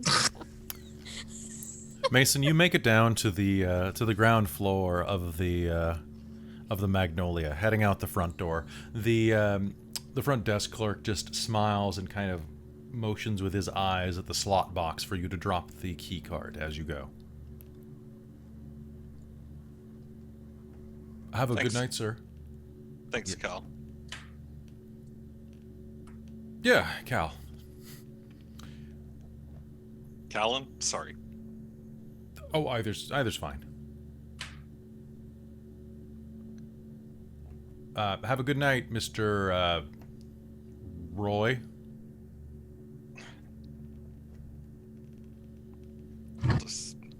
Yeah. You know what? I think I will.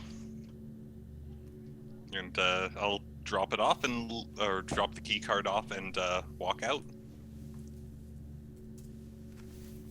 All right, so dropping the key card off, you will head back into the night. And at that point, your phone will buzz in your pocket. Nora is calling you.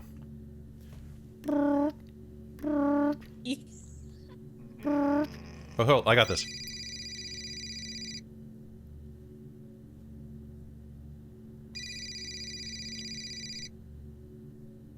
I've got much on my mind to prep for, so I will ignore and text back. Busy? Yeah, I'll text back. Busy, like, give me 15. And, I'll go I'm not outside. busy. You?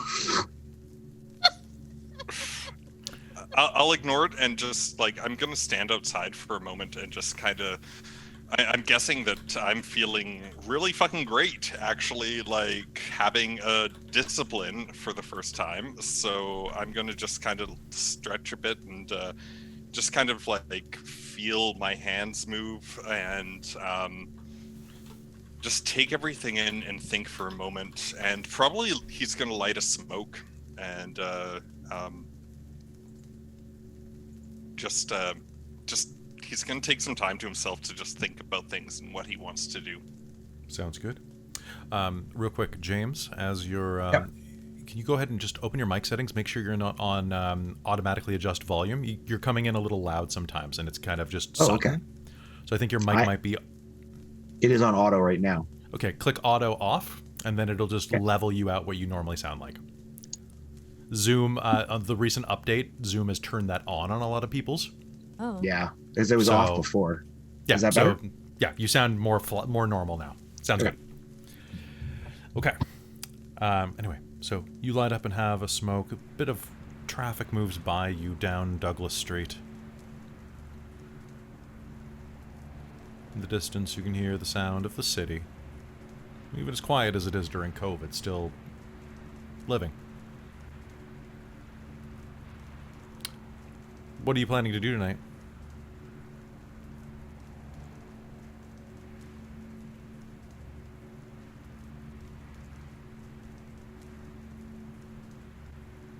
I'll pick up the phone after just a few minutes of enjoying that cigarette and just kind of getting used and thinking about what happened. And he'll call Nora back. Do I still have your phone? You can still have my phone. Okay. It's here. Push the answer button. Mason! Glory of glories. We are having a bit of some businesses have come up. Can you come on down and meet us over by the Bay Street Bridge? I think that would be a good spot. What kind of business? Like, is Business this some other shit that Talia wants us to do, or the fucking prince? No, nothing like that. Nothing like that at all. Anyway, meet us here, and we'll go from there. Yeah, let's... Okay, by the bridge? Yes, right by the Wharf Street side. What? Wait, hold on. What are we doing? I need to know exactly what I'm getting into with you. Mason, you know nothing in life is that simple. Click. Did you mean the Pass Johnson back Street the Bridge? Yeah, it was supposed to be. Oh, is it Johnson Street Bridge? Oh, sorry. Yeah. Yeah, Yeah, more my into bad. the downtown core. Yeah, sorry. Yeah, then. I was like, there's Wharf Street doesn't go to the Bay Street Bridge. What are you talking about? Okay, Yeah. cool. Fair enough. That's only about a Ritter. 10-minute walk from where you are. Yeah. Okay. Okay. Okay, What's the time? Right now, it's a little past midnight. Shit. Okay. Can't buy booze. All right. I'm gonna go to the bridge Okay. and start pacing. Okay. Making your way down there. Nora and Leo, you'll be able to drive down, and by the time you're there, Mason's already outside. Now, this area of downtown Victoria is it's an eclectic blend of old red brick buildings that date back at least 100 years, and new high-rises built out of their desiccated skeletons. The giant blue bridge gleams behind you, having replaced the old the old blue monstrosity. Is it still blue? Still blue. I think so. The It's been a while glowing since I've been down. Isn't it white now? Sorry, they were just like replacing the bridge in the place. So Yeah. it's Yeah, brand new. it's white yes. now. It's this. It's really kind of. It's very like fancy and new. It used to replacing be like the a old nice- blue Yeah, monstrosity. Yeah, it like glows blue at night. That's right. That's why. It's because it's one of our logo. It's our "We'll be right back" logo is the blue one. That's why I was confused. All right. Over by the Johnson Street Bridge, on the side facing the Parliament building, is a small parking lot. It has a pay station as well as a pair of buildings directly next to it. These buildings are short and squat. One of them lists itself as the Northern Junk Corporation. The other has no sign at all, but has kind of a regal Art Deco skyline. It's barely 2 stories tall with a thin attic. And between them is a scant alley leading back to the water. There's plenty of area to park here, and a small little copse of trees on the other side of a private driveway. What do you do? We should probably fill him in with what we were talked a little bit. But Mason's an unstable sort. Let's Mason's unstable sort. Also, if well, anybody it's true. It's if any- true, Nora. if anybody is curious right now, I have sent a link. If you drop a Google Street View. Oh, no, it moved the fucking Street View like 5 blocks north. Great. Well, never mind that. Anyway, Mason. I'll see if I can get it working. Oh, Mason. It's all Mason. Mistakes were made. Yeah. Yeah. What matters is that Anna, poor dear Anna, has been kidnapped. That's all he needs to know for now. Mm-hmm. Or what about the why we're here? Oh, that can certainly be part of the why. That's all that matters is that you and I are in the loop in that. Alright. So, And just to be clear, it's not his thin-blooded nature that makes me doubt him. It's simply his somewhat temperamental nature of sort recently. It's aggravating. Well, perhaps he'll settle down when we get some good quality work done under our claws. So I guess we'll probably pull into that parking lot. Yeah, that sounds good. sounds good. There are a number of abandoned cars laying there. Some of them with their windows smashed, their tires cut. Without the tourism budget, nobody really seems to care. And they're kind of obscured by a couple of withered trees dying in the wake of an early autumn. Welcome to downtown Victoria. At least it's been nice and quiet. It's quite pleasant to move around. And I'll go over and kind of like wave at Mason if he hasn't noticed us already. Mason, Before you see he the- gets there, though, I'll just kind of like be looking out the window, surveying the area, and Nora will say, I don't know if it's just anxiety or not trusting anybody, but what if also being led here is another trap? Well, I think that would be a rather difficult trap to set, being that I suggested it.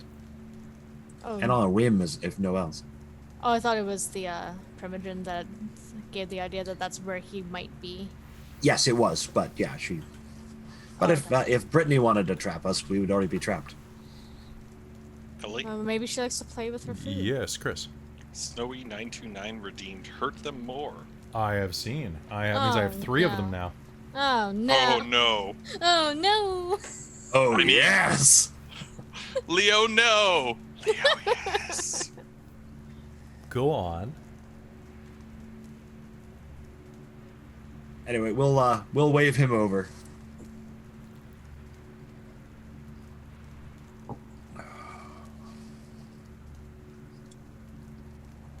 Do you head over? I'll finish my smoke and look towards them with an exasperated expression on my face, and then slowly walk towards them. Like, what are we doing here? Well, unfortunately, our dear friend, we have learned some unfortunate information that our dear friend Anna has been regrettably kidnapped by factions within the city. Or, more accurately, detained up island. Wait, there's other factions? Like, what? Of course What there's the- other factions. What's going on?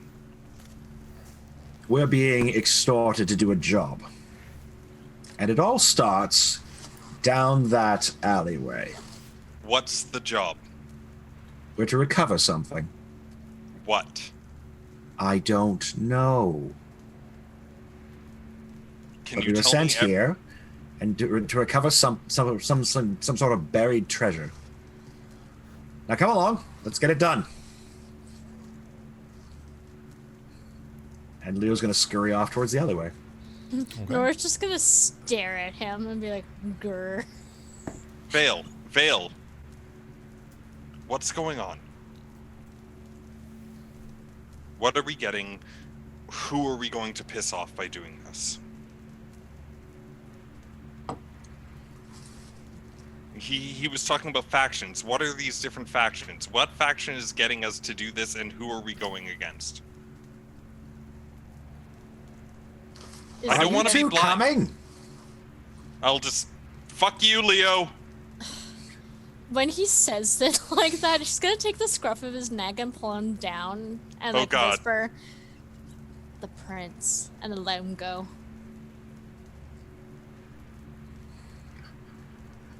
Can we get away with this? I don't know.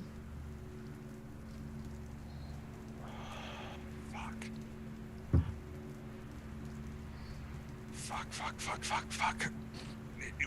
What's the plan? What's the plan? The hours are You wasting, my saw- friends. Shut the fuck up! What's the plan? You saw what he did to, like, Frankie. Getting our friend back. Come on. And she'll start going. Okay. Fuck me. And I'll follow the ugly one. Thanks. Now, the three houses, well, the two buildings. The wider one, with the Art Deco roof, has two doors, as well as a sign saying that it's being protected by Paragon Security Corporation. The next looks like it was probably once a store, a trading company. That's not the one that you're parked next to. One of these houses one of these buildings, I keep saying houses. One of these buildings contains something you're looking for. The doors are completely boarded up, painted over in the front. In the back, you'll see that there is, at the back of each, a single steel door with a pair of locks. Big, thick deadbolts on each of the buildings. Do you go to the larger one or the smaller one? Before we keep going, downtown was declared the prince's grounds too, right? Downtown is the rack, so anybody can feed here, but the prince gets priority. Okay. I'll make sure to keep the two of them in front of me.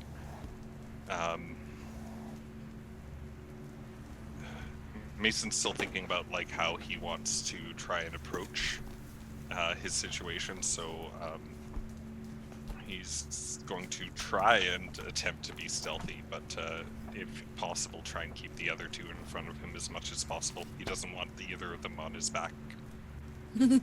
Sounds good. Especially you. Can I get everyone who is trying to make me a stealth roll? Don't forget your hunger dice. Yes. Hunger. So how would this work Hungry. here? Dexterity plus stealth, please. Plus stealth. Would break in apply? I assume break in applies. Yes, it would. However, I would like everyone. Have you already rolled? Oh, okay, good. I haven't Nope, rolled I- yet, no. I can Okay. reroll. Do it at a -2 because Leo was shouting his fool head off and you were shouting back. That's true. All right. There was a lot of -2. like, are we doing this or not? Fuck off. Oh, God damn it. I'm not gonna Oh. forget that. Oh, We got one. Oh, good job. Good job. That Yeah. sounds pretty agreeable. I'll take one as well. I've got 2 successes. Okay. Sounds good. Because zeros don't explode here, right? They they do count not, as no. 2. They count as 2? So, I got 1 that's a regular success, and then They only 0. count as 2 if you have 2 of them. Then they count as 4, right? I got to be honest. It's been so long I don't remember. Yeah. One, and I it use counts as map. success. You need 2 of them to get 4. So it counts as that's 1. 2. I use a free app on Google Play that incorporates Hunger Dice specifically I mean, for that's the cool. system. Yeah, it's just like, oh, hey, I got a messy critical. Oh god, I mean it's pretty handy. Yeah. I bought the fancy dice. Okay. Okay. As you head up to the back, you manage to sneak your way around the side, going on the crunchy, dry, dead grass that, despite the rain, seems to not be able to grow here. In fact, all around this place, the grass is almost gray. It's so dry, as if the life's been sucked directly out of it. Do you think this is any sort of sign? I think even as she says that, Leo's probably going to premonition it. Hydrate. Hydrate.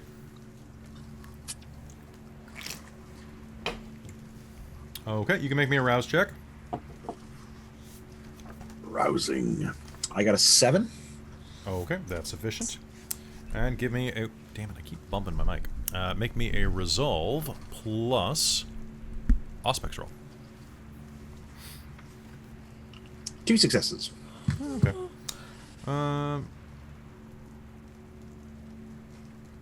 So you need to focus on a subject for rouse. Pardon me, for premonition. So what subject are you using it on?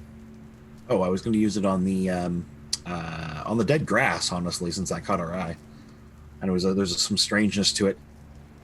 Leo's led by his curiosity rather than anything else. I'll say that you get the feeling of having life and sunlight, the echo of warmth that you can barely even remember at this point being slowly sucked out of you. Oh no, poor grass. Oh, well, that seems familiar.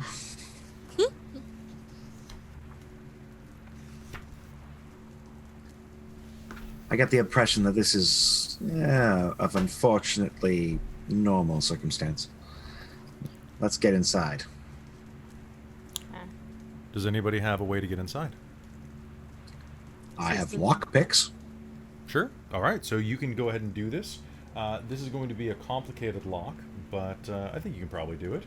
Okay. Your lockpick kit, you can just make me the roll straight up, Okay.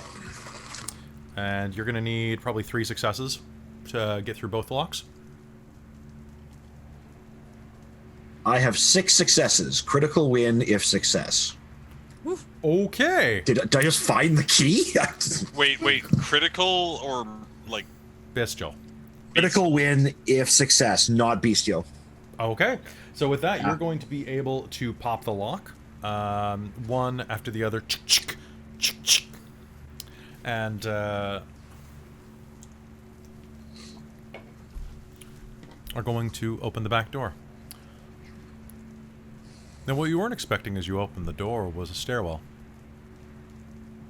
It didn't appear that this building went underground at all. In fact, you would expect that this back door would just enter the main building. But no, it's a steep concrete stairwell of about 9-inch stairs, both in width and height. Very, very steep, unnervingly so as you walk down them. There's no light, but your vampiric senses will be able to make a good sense of the way down. Do any of you have a light of any kind? Probably just like Leo would light have comes from a cell phone.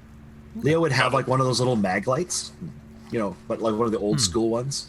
Mason You can see- has a Zippo.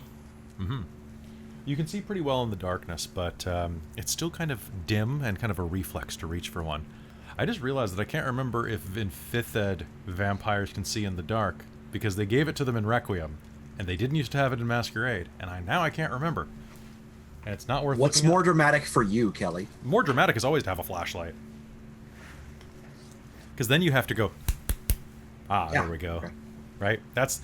No, it's a mag light. It can be used as a club. It can. You guys are going clubbing. My mag light would only be able to wrap someone's knuckles. It's like one of those little ones that's like this long. Yeah. So it's a MIG light. Yeah. All right. Moving down the stairwell, you are going to find yourself in a cool, damp cellar, about 20 feet below the surface of the road. The stairwell actually goes down quite an angle and then dives to the left. You find This is yourself in a exciting. room. The room that you find yourself in is chilly. The walls weep with moisture. Once upon a time, it was painted a dull blue, but most of the paint has eroded off the walls, come off in patches, looking sick. There are a number of crates laying around. And in the middle of the floor, a pile of them. One on top is the longest. Narrow and thin, it's about the size of a coffin. It is the most coffin-like of all of these crates.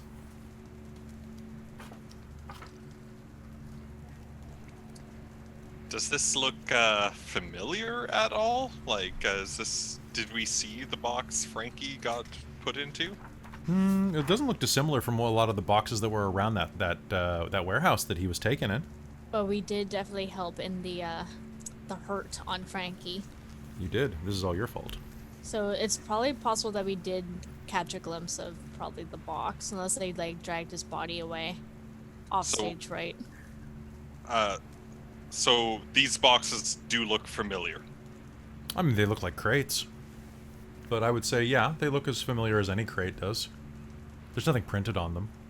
Seriously, guys, what are we doing here right now?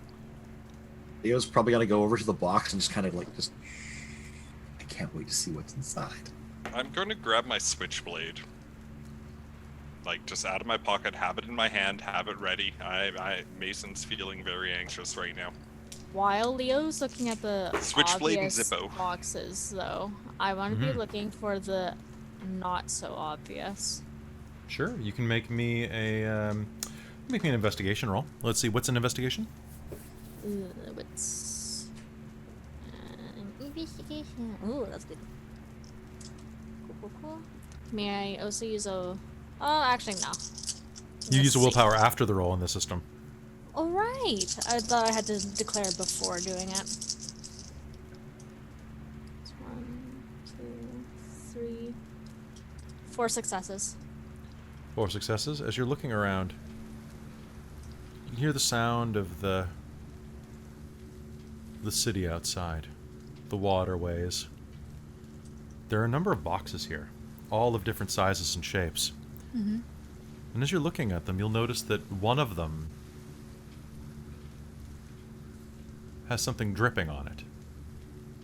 Onto it, It looks like blood. but dripping onto it. Yeah, I look up. there's a pool of blood seeping through the ceiling. I guess the floor from the next room above. I'll tap Mason, like, and then point up at it. What the Leo's gonna try to start opening the box. Sounds good. Okay, guys, we should have thought about this a little bit more. This is not a good situation right now. I don't think... Mason, everything is fine. You just have to hold the faith. And Can I take a swatch of the blood and taste it? Yes, you can. And you're going to start... So, Leo, you finish your sentence? I like you just have to hold the faith, and I'm gonna like pull out my my Switchblade. and I'm gonna start like using it like I'm basically my pocket knife to try to like prying open the crate. As you start to do so, the nail starts to come out, and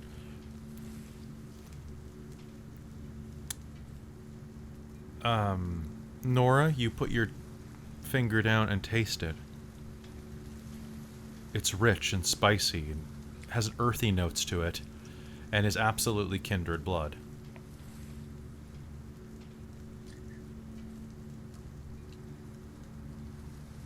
Kindred.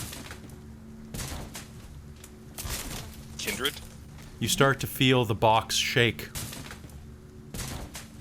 It starts to vibrate around. There's something inside of it. I'm gonna back up. We have a live I'm gonna one. back up. I'm probably going to use my. I will at least attempt to use my my sense like unseen. Sounds good. 1 sec. Can you do me a favor? Sure. Can you make me a wits and awareness roll? Of course. Wits and awareness. That's going to be. And Nora's gonna notice that respectable. Mason started backing up, and she's just gonna like, not look at him, but like over her shoulder, be like, wall. 3 successes there, Kelly. 3 successes. Sounds Mason will good. put his back to the wall. Cool. As you put your back to the wall, the crate on there is going to...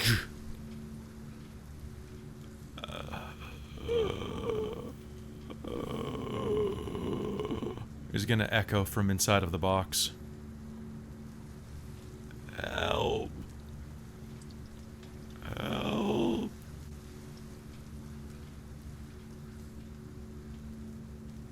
Okay. Help. And Leo's going to start like working on the box again. Okay. Unless As you my do so. sense the unseen does anything. Or Sounds what good. are we doing here? So since the unseen, there is nothing's obfuscated around here. Nothing is hidden from your view, Okay. as far as you can tell. Yep.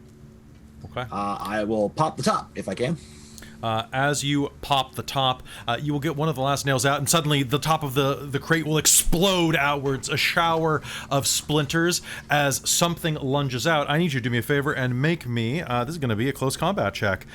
This is going to be, let's say, that's going to be Dex and Athletics.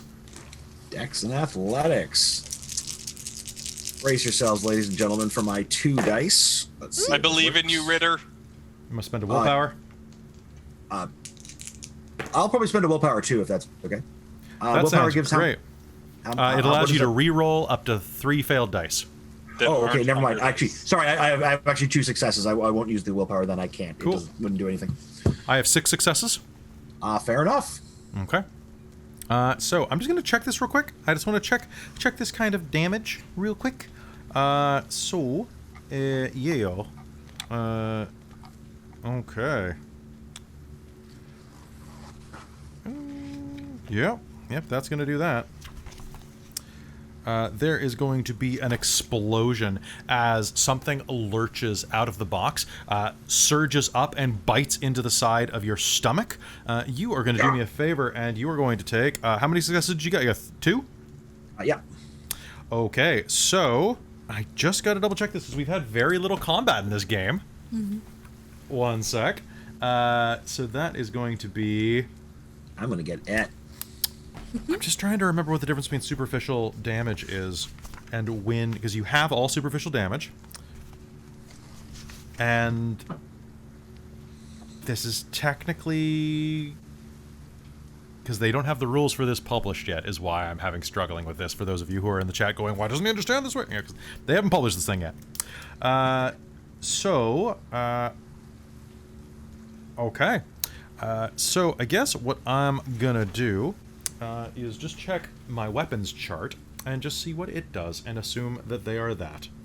Because that sounds great to me. Honestly, whatever you feel comfortable with. I'm totally Well, it's just... okay.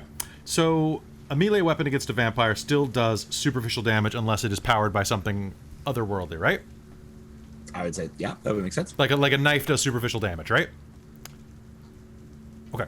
So, what I'm curious about is, as you open this, something with the face of a deep-sea anglerfish melded into the side of a human torso, with tendrils reaching out of it, made out of the flesh of a pale-skinned man from Aruba, turned into the deep-sea suckers of a squid.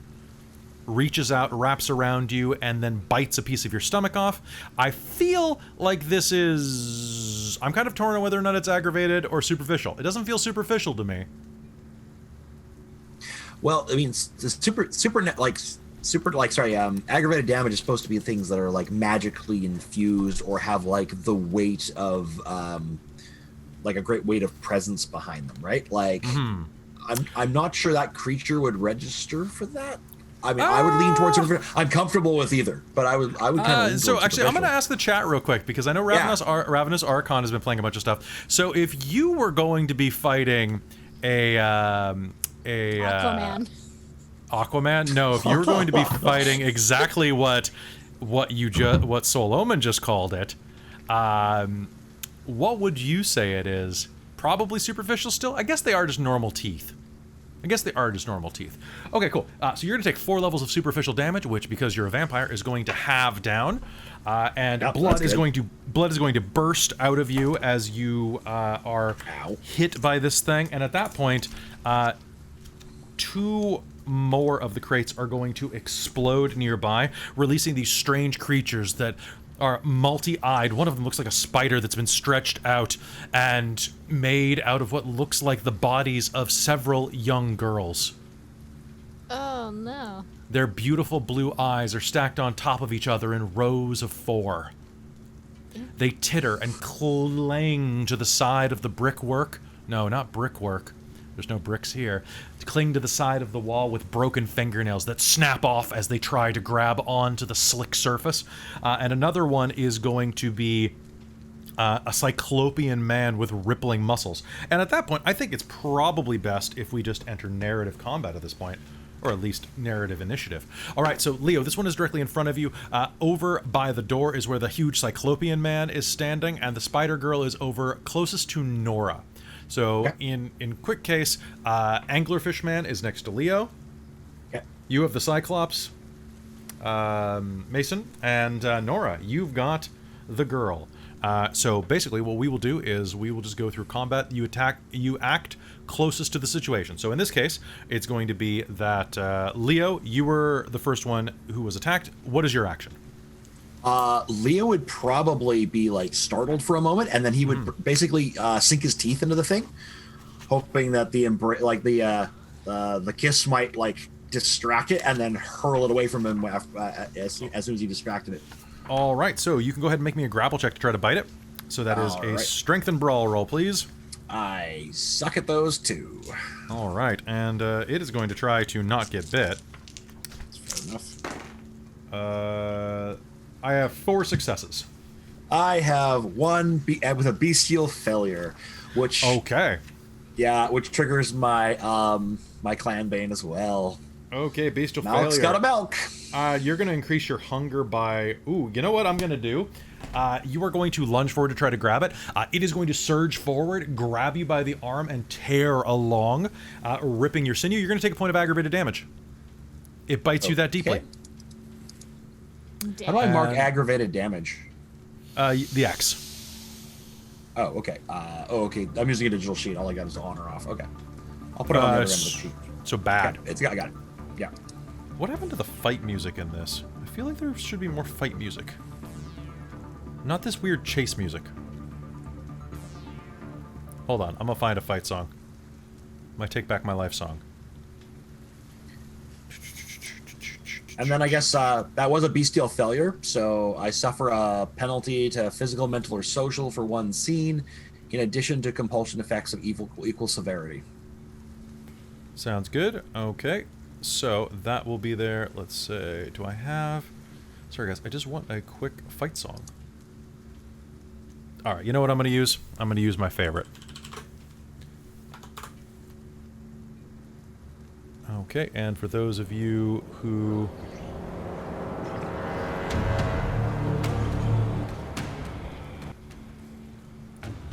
so for those of you in game who want to listen along with the music, go.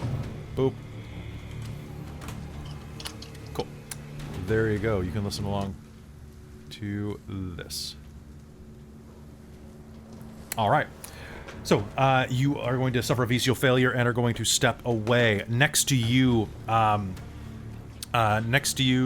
is Nora. Nora, what are you doing? This thing jumps out, squirrels against the side of the wall. Ah! Can I just punch it in the face against the wall and use it? You can definitely try. Yeah. And yeah, like, with the intent of trying to get my hand through its face to touch the wall. Sounds good. Are you using any of your disciplines?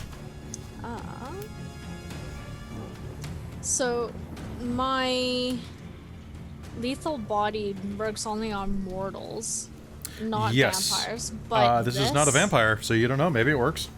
Sweet. So can I do that then? It is free, so that's always on. And then prowess is 1 rouse check if you want to use that. Yes, please. So you may go ahead and use that. I rolled a 0. Cool. All right. So you add your strength to your unarmed damage value. Pardon me, your potence to your unarmed damage value. Yeah. With melee, right? With anything that any damage you're doing with your physicals. So that's gonna be 1, 2, 3, 4, 5, 6. Sounds good. 7 and dice, sorry. I am going to roll to not get hit, if that's cool with you. Is that cool with you? Cool. No. No, you get hit. I'm gonna spend a willpower. 3 zeros. And Okay, so that's 4 successes, and a 5 9, successes. a 6. Okay, that's Uh-oh. 6, 7 successes. Okay, so that's going to be a nice, solid hit for you. But wait, no. Okay, so out of all of these, it's 3 zeros, a 6, a 9, and a 7. Okay, 6, 9, 7, 3 zeros. All right, that's 8 successes total. It had 5 successes. So you are going to net 3 successes on top of that, slamming your fist into the side of its face. That is going to deal 3 levels of aggravated damage. As this thing snarls and lunges at you, it is going to try to dodge out of the way midair. Instead, you are going to put your fist directly into its chest and start ripping apart its ribcage. It is going to shriek and attempt a desperate bid to not die, because that aggravated damage sucks. Yeah, you want to see a picture of that? You want me to send it? Hey, Of Mason, your dice? good luck with the murder.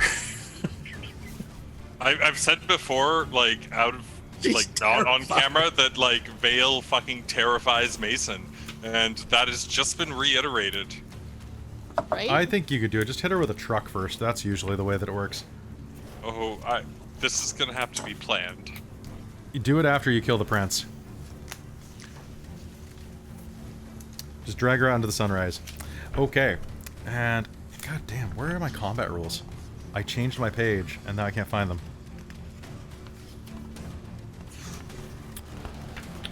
Actually, you are right here, because orange is combat, right? Yes, it is. Good. Okay, cool. Alright, so, lunging forward, it's going to try to not die. It's going to try to scrabble and escape you.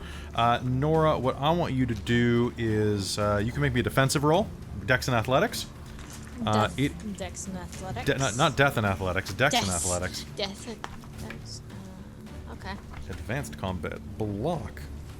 1 roll. No. Where's the... There we go. 1 success with that. 1 success. Beautiful. Okay, they both roll once. I'm going to... You know what? It doesn't have reach against you anymore. I should have technically gone first. Oh well. Okay. You are going to take 2 levels of superficial damage as it plunges one of its fingers into the side of your mouth and starts tearing your lips apart. That's going to turn into 1 point of superficial damage after you have it. So, but it puts its hands in my mouth? Basically, it's just lunging out and kind of like grabbing at your face. It's going to dig a claw into your mouth and start tearing your lip up toward your ear. Okay. Okay, cool. Meanwhile, across the room, Mason, the huge one, is going to break out, look at you, Uh-oh. and is going to take a swing at you. Would you like me to try to dodge out of the way? Yeah. That Okay, thing he's going is to try to frightening. come down Captain Kirk style with both hands together. Oh god, and I'm dodging, I guess? You're doing a dex and athletics if you want to try to dodge out of the way. What are my options? Sorry, we haven't done too much combat. That's fair. So you can try to dodge out of the way. You can try to just punch back. So the system includes talon-to-talon brawling and attacks with handheld weapons.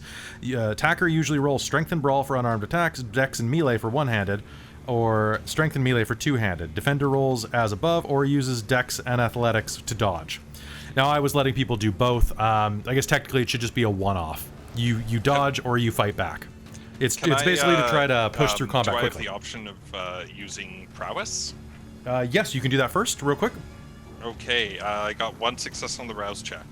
Sounds good. All right, so you will add that. So you can make me a strength and brawl roll if you want to just meet might with might. Yeah, you know what? That's I think what he's gonna try and do. 2, 3, 4, 5, Sounds 6. good. Ooh, and Don't how forget, you can does spend a willpower to prowess- reroll up to 3 dice. I think I'm probably gonna do that. I just want to double check prowess. You add your potence to your strength. Okay. So, you know what? He's frightened, so let's re-roll.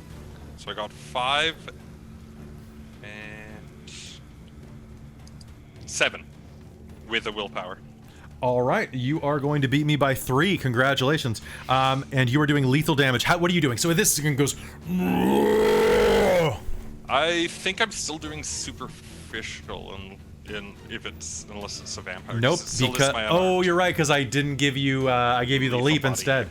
Yeah. Okay, so superficial. It's coming down heavy. You are going to manage to duck out of the way. What do you do? How do you hit I'm it? gonna try and duck out of the way and like hit it behind the knee so that it like kind of stumbles past me. Like You're as it's using a going switchblade? like this, I'm just gonna try and dive right in and just. You're just trying to hit it. You're not using the switchblade. Yeah, I just would have Okay. frickin' dropped that, seeing Okay. this monstrosity in front of All me. right. It's just like So- ah. Okay, you are actually going to manage to push it past you, and it is going to stumble headfirst into the wall, cracking a bit of the foundation as it goes. Good job. Meanwhile, back at the box, Mason, what are you doing? Or not Mason, sorry, Leo. Leo, this thing is going to snarl and is going to look up at you with wide eyes and is going to take a lunge at your head. What would you like to do? I would like to basically try to throw myself behind some boxes and obfuscate at this point. Sounds good. So this is going to be I a dex, can't do anything here. dex and athletics roll. Oh man, that's gonna kill me. Oh man. I will give you a +1 dice on this because it is pretty small, actually. Like, it is about the size of one of those balls that you bounce on at like a superstore, you know, like that has like the handle. Okay. About the size of a hula hoop. Okay, so go ahead and give me that roll. Ooh. All right. So I had 0 successes, so I'm going to re-roll, and I got 2 successes. 2 successes. All right, it's still going to hit you. Not nearly as hard as it would. You're going to take 2 levels of superficial damage as it surges toward you and is going to slap you across the face with some of its tentacles, which are going to suction to the skin of your face, pulling parts of your flesh off. And This is actually, not a one of sensation I was looking for. one of them is actually going to pull your eye right out of its socket, and it's going to dangle across your cheek as you slowly. Okay, so you're going to. What I will allow is you to try to obfuscate, though. Yes, I will attempt to obfuscate. So please I will- go ahead. Throw myself Yeah, behind do the you- crates if I can, or the wrecks, the ruined stuff, and then obfuscate right there. Sounds good. So that'll break line of sight. So And go then- go I ahead. don't think there's That's actually a your- test for that one. It's just a hunger test, I think, like a rouse. Oh, so is it later on or right now? I honestly don't know. It's Cloak of Shadows, or sorry, I got Unseen Passage. Okay, so unseen passage allows you to 1 rouse check. Okay. I get a 9, so I don't get more hungry. Okay. This cannot be used while actively being observed. You duck behind the crates, and you probably vanish. Well, you don't know. It's obfuscate. I know. That's that's all I'm hoping to. At which point, he's basically just going to be like scrambling along towards the exit. Nora, this one is directly in your face at this point. What do you do? It's literally, and oh, thank you for doing that off camera. Oh yeah, nice. Congratulations. All right. No, oh man, that's awesome. Mark an extra experience for the night. Yeah. Yeah, that's You, cool. you did combat makeup. You know how much that gets me hot. I've always wanted people to do that in LARP. Oh, there Beautiful. you go. I am. Hold on. Pardon me one sec, chat. I have to screen cap this real quick. There we go. I've screen capped that. Sorry, the display. Yeah, Nora got uglier because her face got ripped off by a high school spider girl. Her name's Gwen. Anyway. All right, what do you do to Gwen? Okay, so it's right up in my face. It got in my face. I got in its ribs. You got in its ribs. What do you do?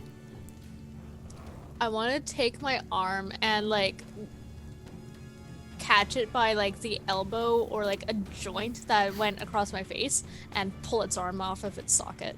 Sounds good. So there's going to be a contested roll. It's going to make a dex and brawl roll to try to escape you.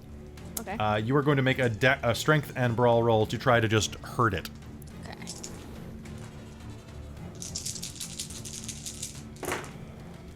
Oh, that was almost 3, good. 4. I'm spending a willpower.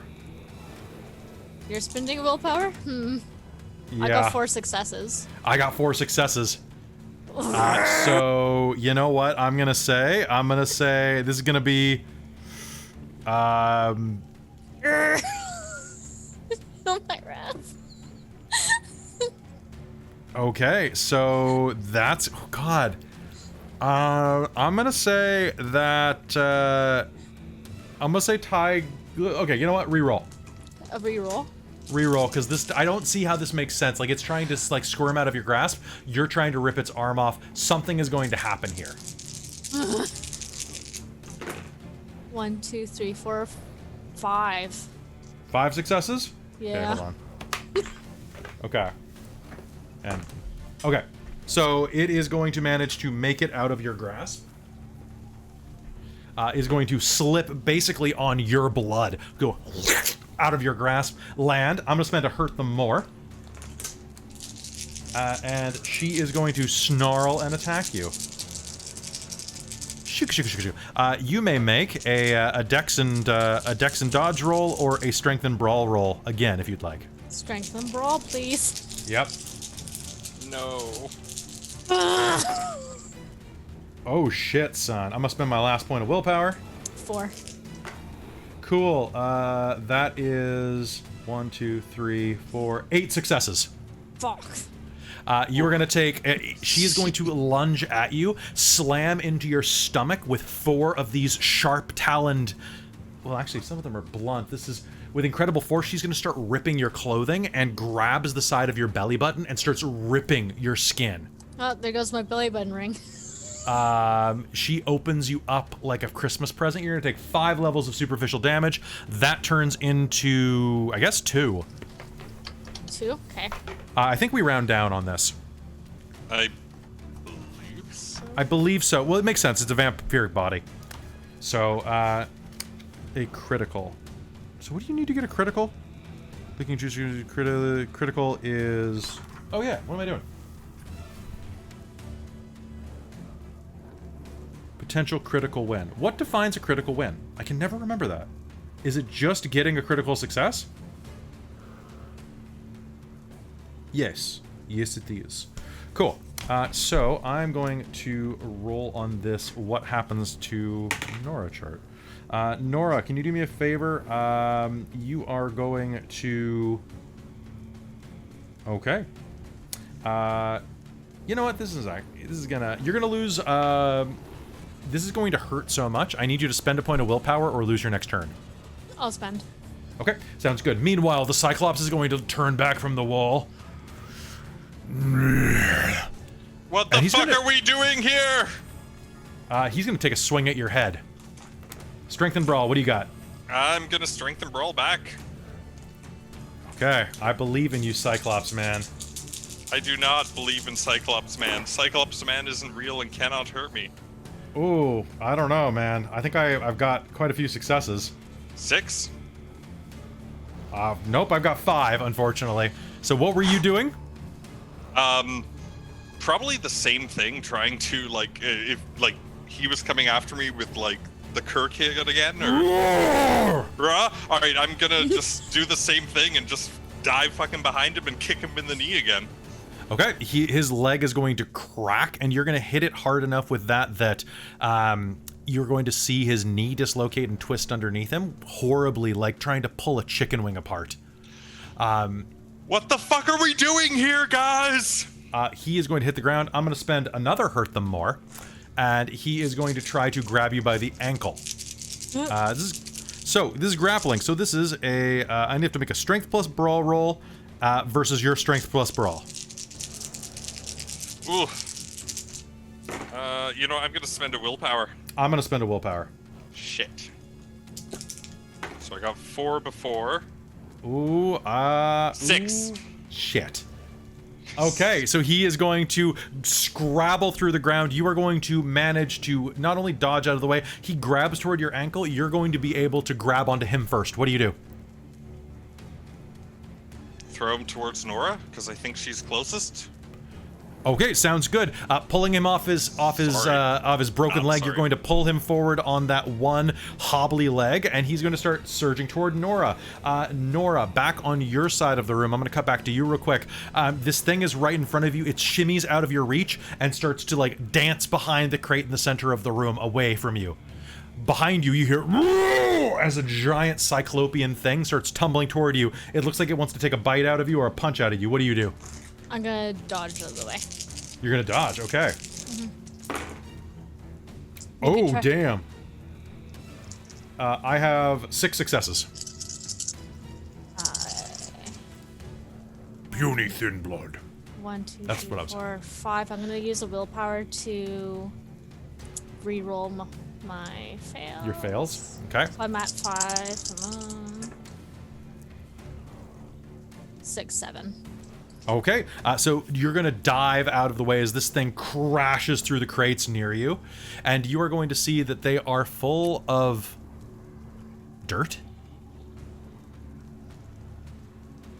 Grave dirt.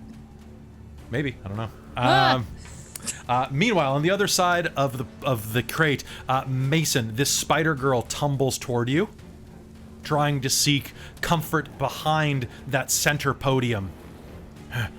She pauses for a second and looks directly at you and is going to dive at you. No. Okay. Doesn't work if you're okay, what would you like to do, Leo? Did I say Mason again? I meant Leo. Yeah, I meant Leo. Okay, Leo, excellent, good. Sorry. Good. This is very good. My bad. Yeah, because Okay, sorry. I keep messing your names up, guys. No, I meant Leo. Okay, so she can see me. I think that Blog looks more like a Leo than a Mason. I think that's what it is. And Mason's the type of name that you would normally pick, James, which is weird. Yeah, it's fair. That's fair. It's right. It's just messing me up. It always has been. All right, so my solution is to run up the stairs. I'm going to just run away. Okay, so make me a Dex and Athletics roll. She is going to try to lunge onto your back. I can't do anything. I might get you. You probably What do you will. I got 2. 2? You get to spend a willpower? I have no combat stats. The willpower lets me roll, right? It lets you reroll fails. Yeah. I've got 2 dice. Oh, you shit. can't reroll hunger dice. Yeah, I've got 2 decks. Oh, yeah, and you can't reroll hunger dice. Shit. Okay. So she is going to snarl and lunge at you, and you get up, you start to run, and you miscalculated how long her reach is, and she grabs you by the ankle and starts pulling you underneath her as the other one leaps on top of you. Actually, may I actually attempt something? It's desperate, but I might like to try something if that's okay. What are you trying to do? Can I trigger unseen presence and make myself seem innocuous and make myself seem like a monster? That's right, Mask of 1,000 Faces, pardon me, which just makes you like an innocuous. I don't think that would really work here, unfortunately, the way they've changed it. So it's all I got. But yeah, because I think she still will want to eat you no matter what. Okay, then I got nothing. Okay, she has you. She's grappled you basically. Okay.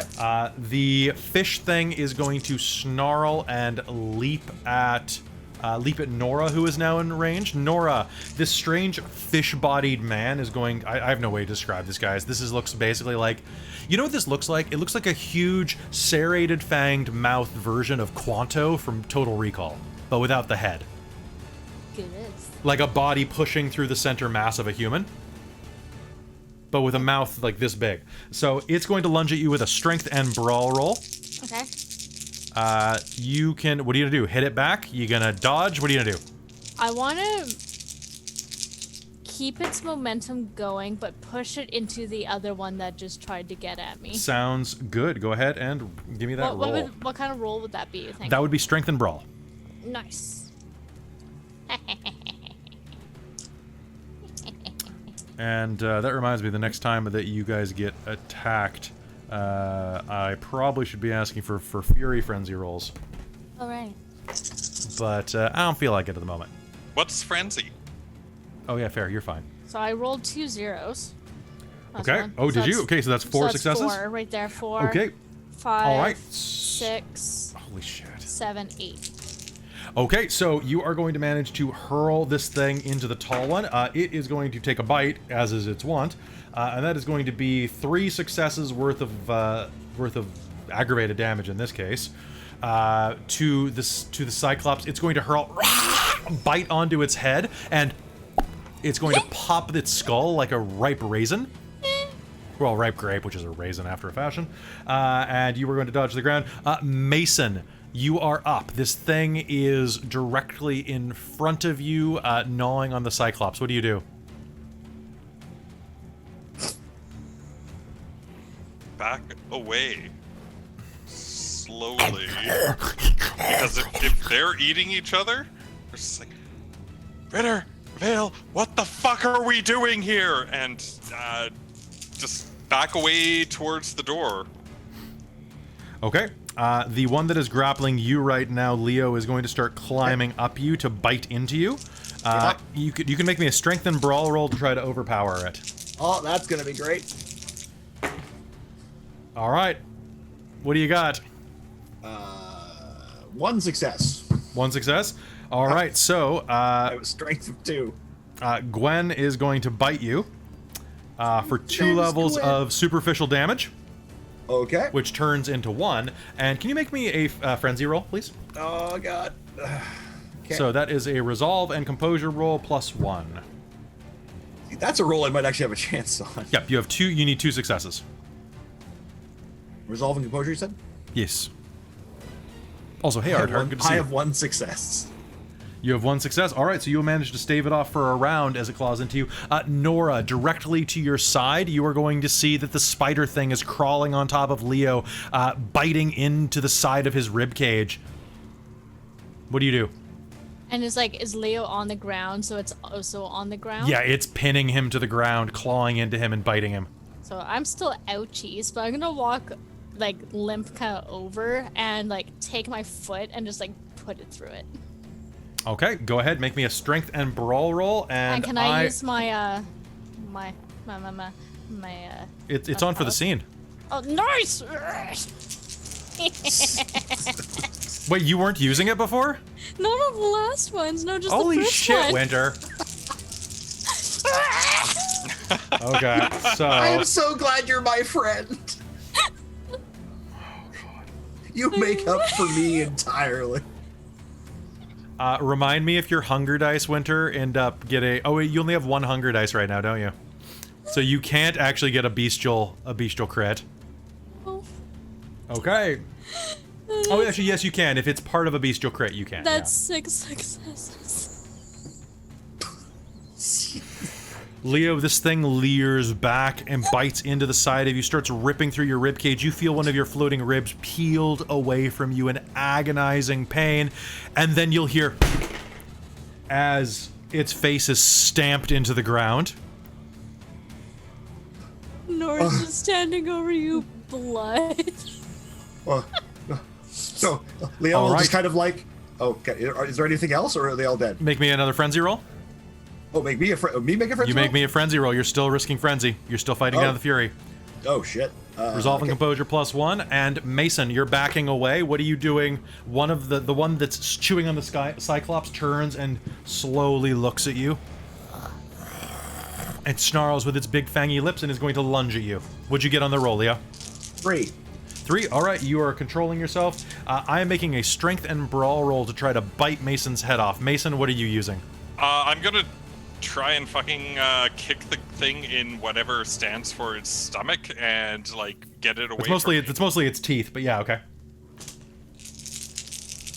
I believe it.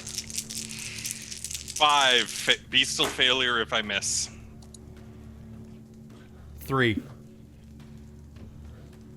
All right, so that is going to be. So I am going to decide this though. You are going to aim a kick. It snarls and lunges at you. Its mouth opening wide enough to swallow 2 footballs at once, and you are going to just kick as hard as you can. Your foot is going to go directly through its front teeth and out the back of its head. Nice. Get it off! Get it off! All right, and as calm settles into the room for a moment, what do you do? Get it off! Well, if it's dead and Nora's like standing over me all bloodied, Yeah. I'll probably just ignore Mason and just be like, reach around the remains of the girl and just basically give her a hug. I like you, Nora. You're really good. Ow! Let go! Oh, sorry. Wait, Where's who's that clapping? from? Yeah.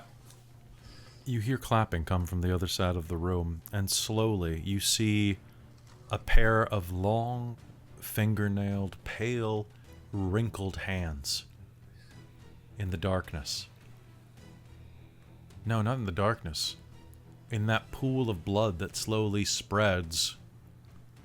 It's like they're reaching out of the blood, and slowly, a tall, impossibly tall, thin, androgynous entity with long tentacles for hair, perfect eyes, all 6 of them, aligned in every color of the human spectrum, and 2 mouths smiles at you as it claps its 8-fingered hands.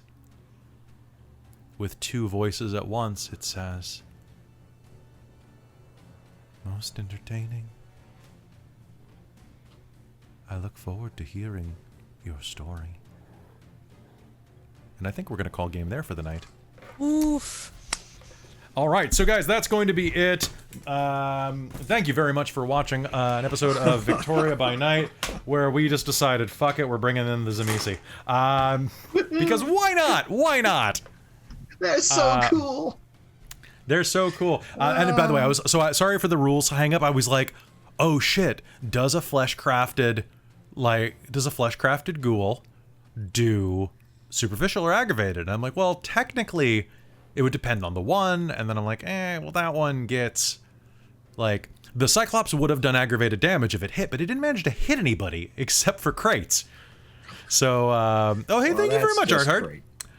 So, hey, that's going to be it from us tonight here on Dork Tales. We will see you again very shortly. In fact, tomorrow night, if you tune in, you can catch The Reign of Emrys, our new D&D Chronicles, or D&D campaign, sorry. I always get those. That is set in kind of a techno-magic utopia that might not be such a utopia after all. It's got great cosplay, and it's a hell of a lot of fun every Friday at 7 o'clock. And if you're available, this weekend, we have a pair of days for you. Dork Tales Expo is going to be here on the channel, where you can learn all about role-playing games, how to have fun with your friends, how to be a better player, how to be a better DM, how to do better costuming, how to do voice work from an actual voice actor. And then there's AMA. a GM. Oh, there's an AMA, Dork Tales and Chill. And then my favorite combination is that we have the GM self-care panel, which is how to be a more relaxed GM and to survive the anxiety of it, after which I'm running a game called the No Prep game, where I have 5 players all showing up to play a tabletop game. I am not allowed to know what they are going to play, nor prep the game beforehand. And they are allowed to use already. any 4th level character from any source book including third party or anything from a website. I generally would suggest keep it to a website like D&D Beyond, like something that like people have like looked at. And you're allowed to play anything you want. I'm not allowed to know about it, but you're not allowed to talk to each other. So if I end up with 4 Chaos Clerics, that's fine. And by the way, that's any 5th edition D&D supplement, which means that technically, if you have Starships and Starworms, you could use that. Yeah, so this weekend, like, please help support us and bring you content. Tell all your friends, or like, in your bubble, have a party with us. It's going to be great. We have a community panel as well that's going to have a lot of local streamers. Vancouver by Night's going to be there. Art Heart Studios is going to be there. Tabletop Titties are going to be there. Is going to be there. Is going to be there. It's singular titties. Sorry, I had to say it. It's going to be a lot of fun. And guys, it's free. There is a suggested donation of $5 for our Extra Life, which is for the BC Children's Hospital, which is British Columbia, not like, before Christ Children's Hospital.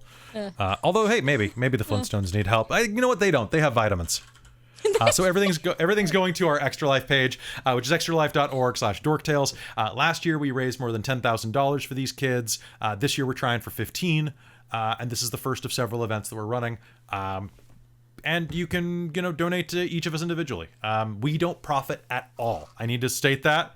None of this money goes to us, goes to the kids. We get cool shit. Like I got a medallion actually 2 days ago. Like I got a gold medal on my wall for doing stuff for kids, which is honestly, I'm doing it for the bling. Let's be fair. All right, guys. So that is going to be it for us for our Vancouver by Night. We'll be back in for Vancouver by Night, Vancouver Island by Night, for Victoria by Night. Sorry, I was looking down. I saw Vancouver by Night. And that's going to be it for Victoria by Night. I'm stealing your game, Steve. No, those are curse words. Those are curse words. Oh, God, that's happened to us before. All right, so... yeah, they have vitamins. So that's going to be it for us tonight for Victoria by Night. We will see you again in 2 weeks. Yes, 2 weeks. And then we'll see if that finishes the season. If not, we'll do one more episode after that. And with that, that's going to be it. See you later, guys. Thanks, guys. Take care. Farewell.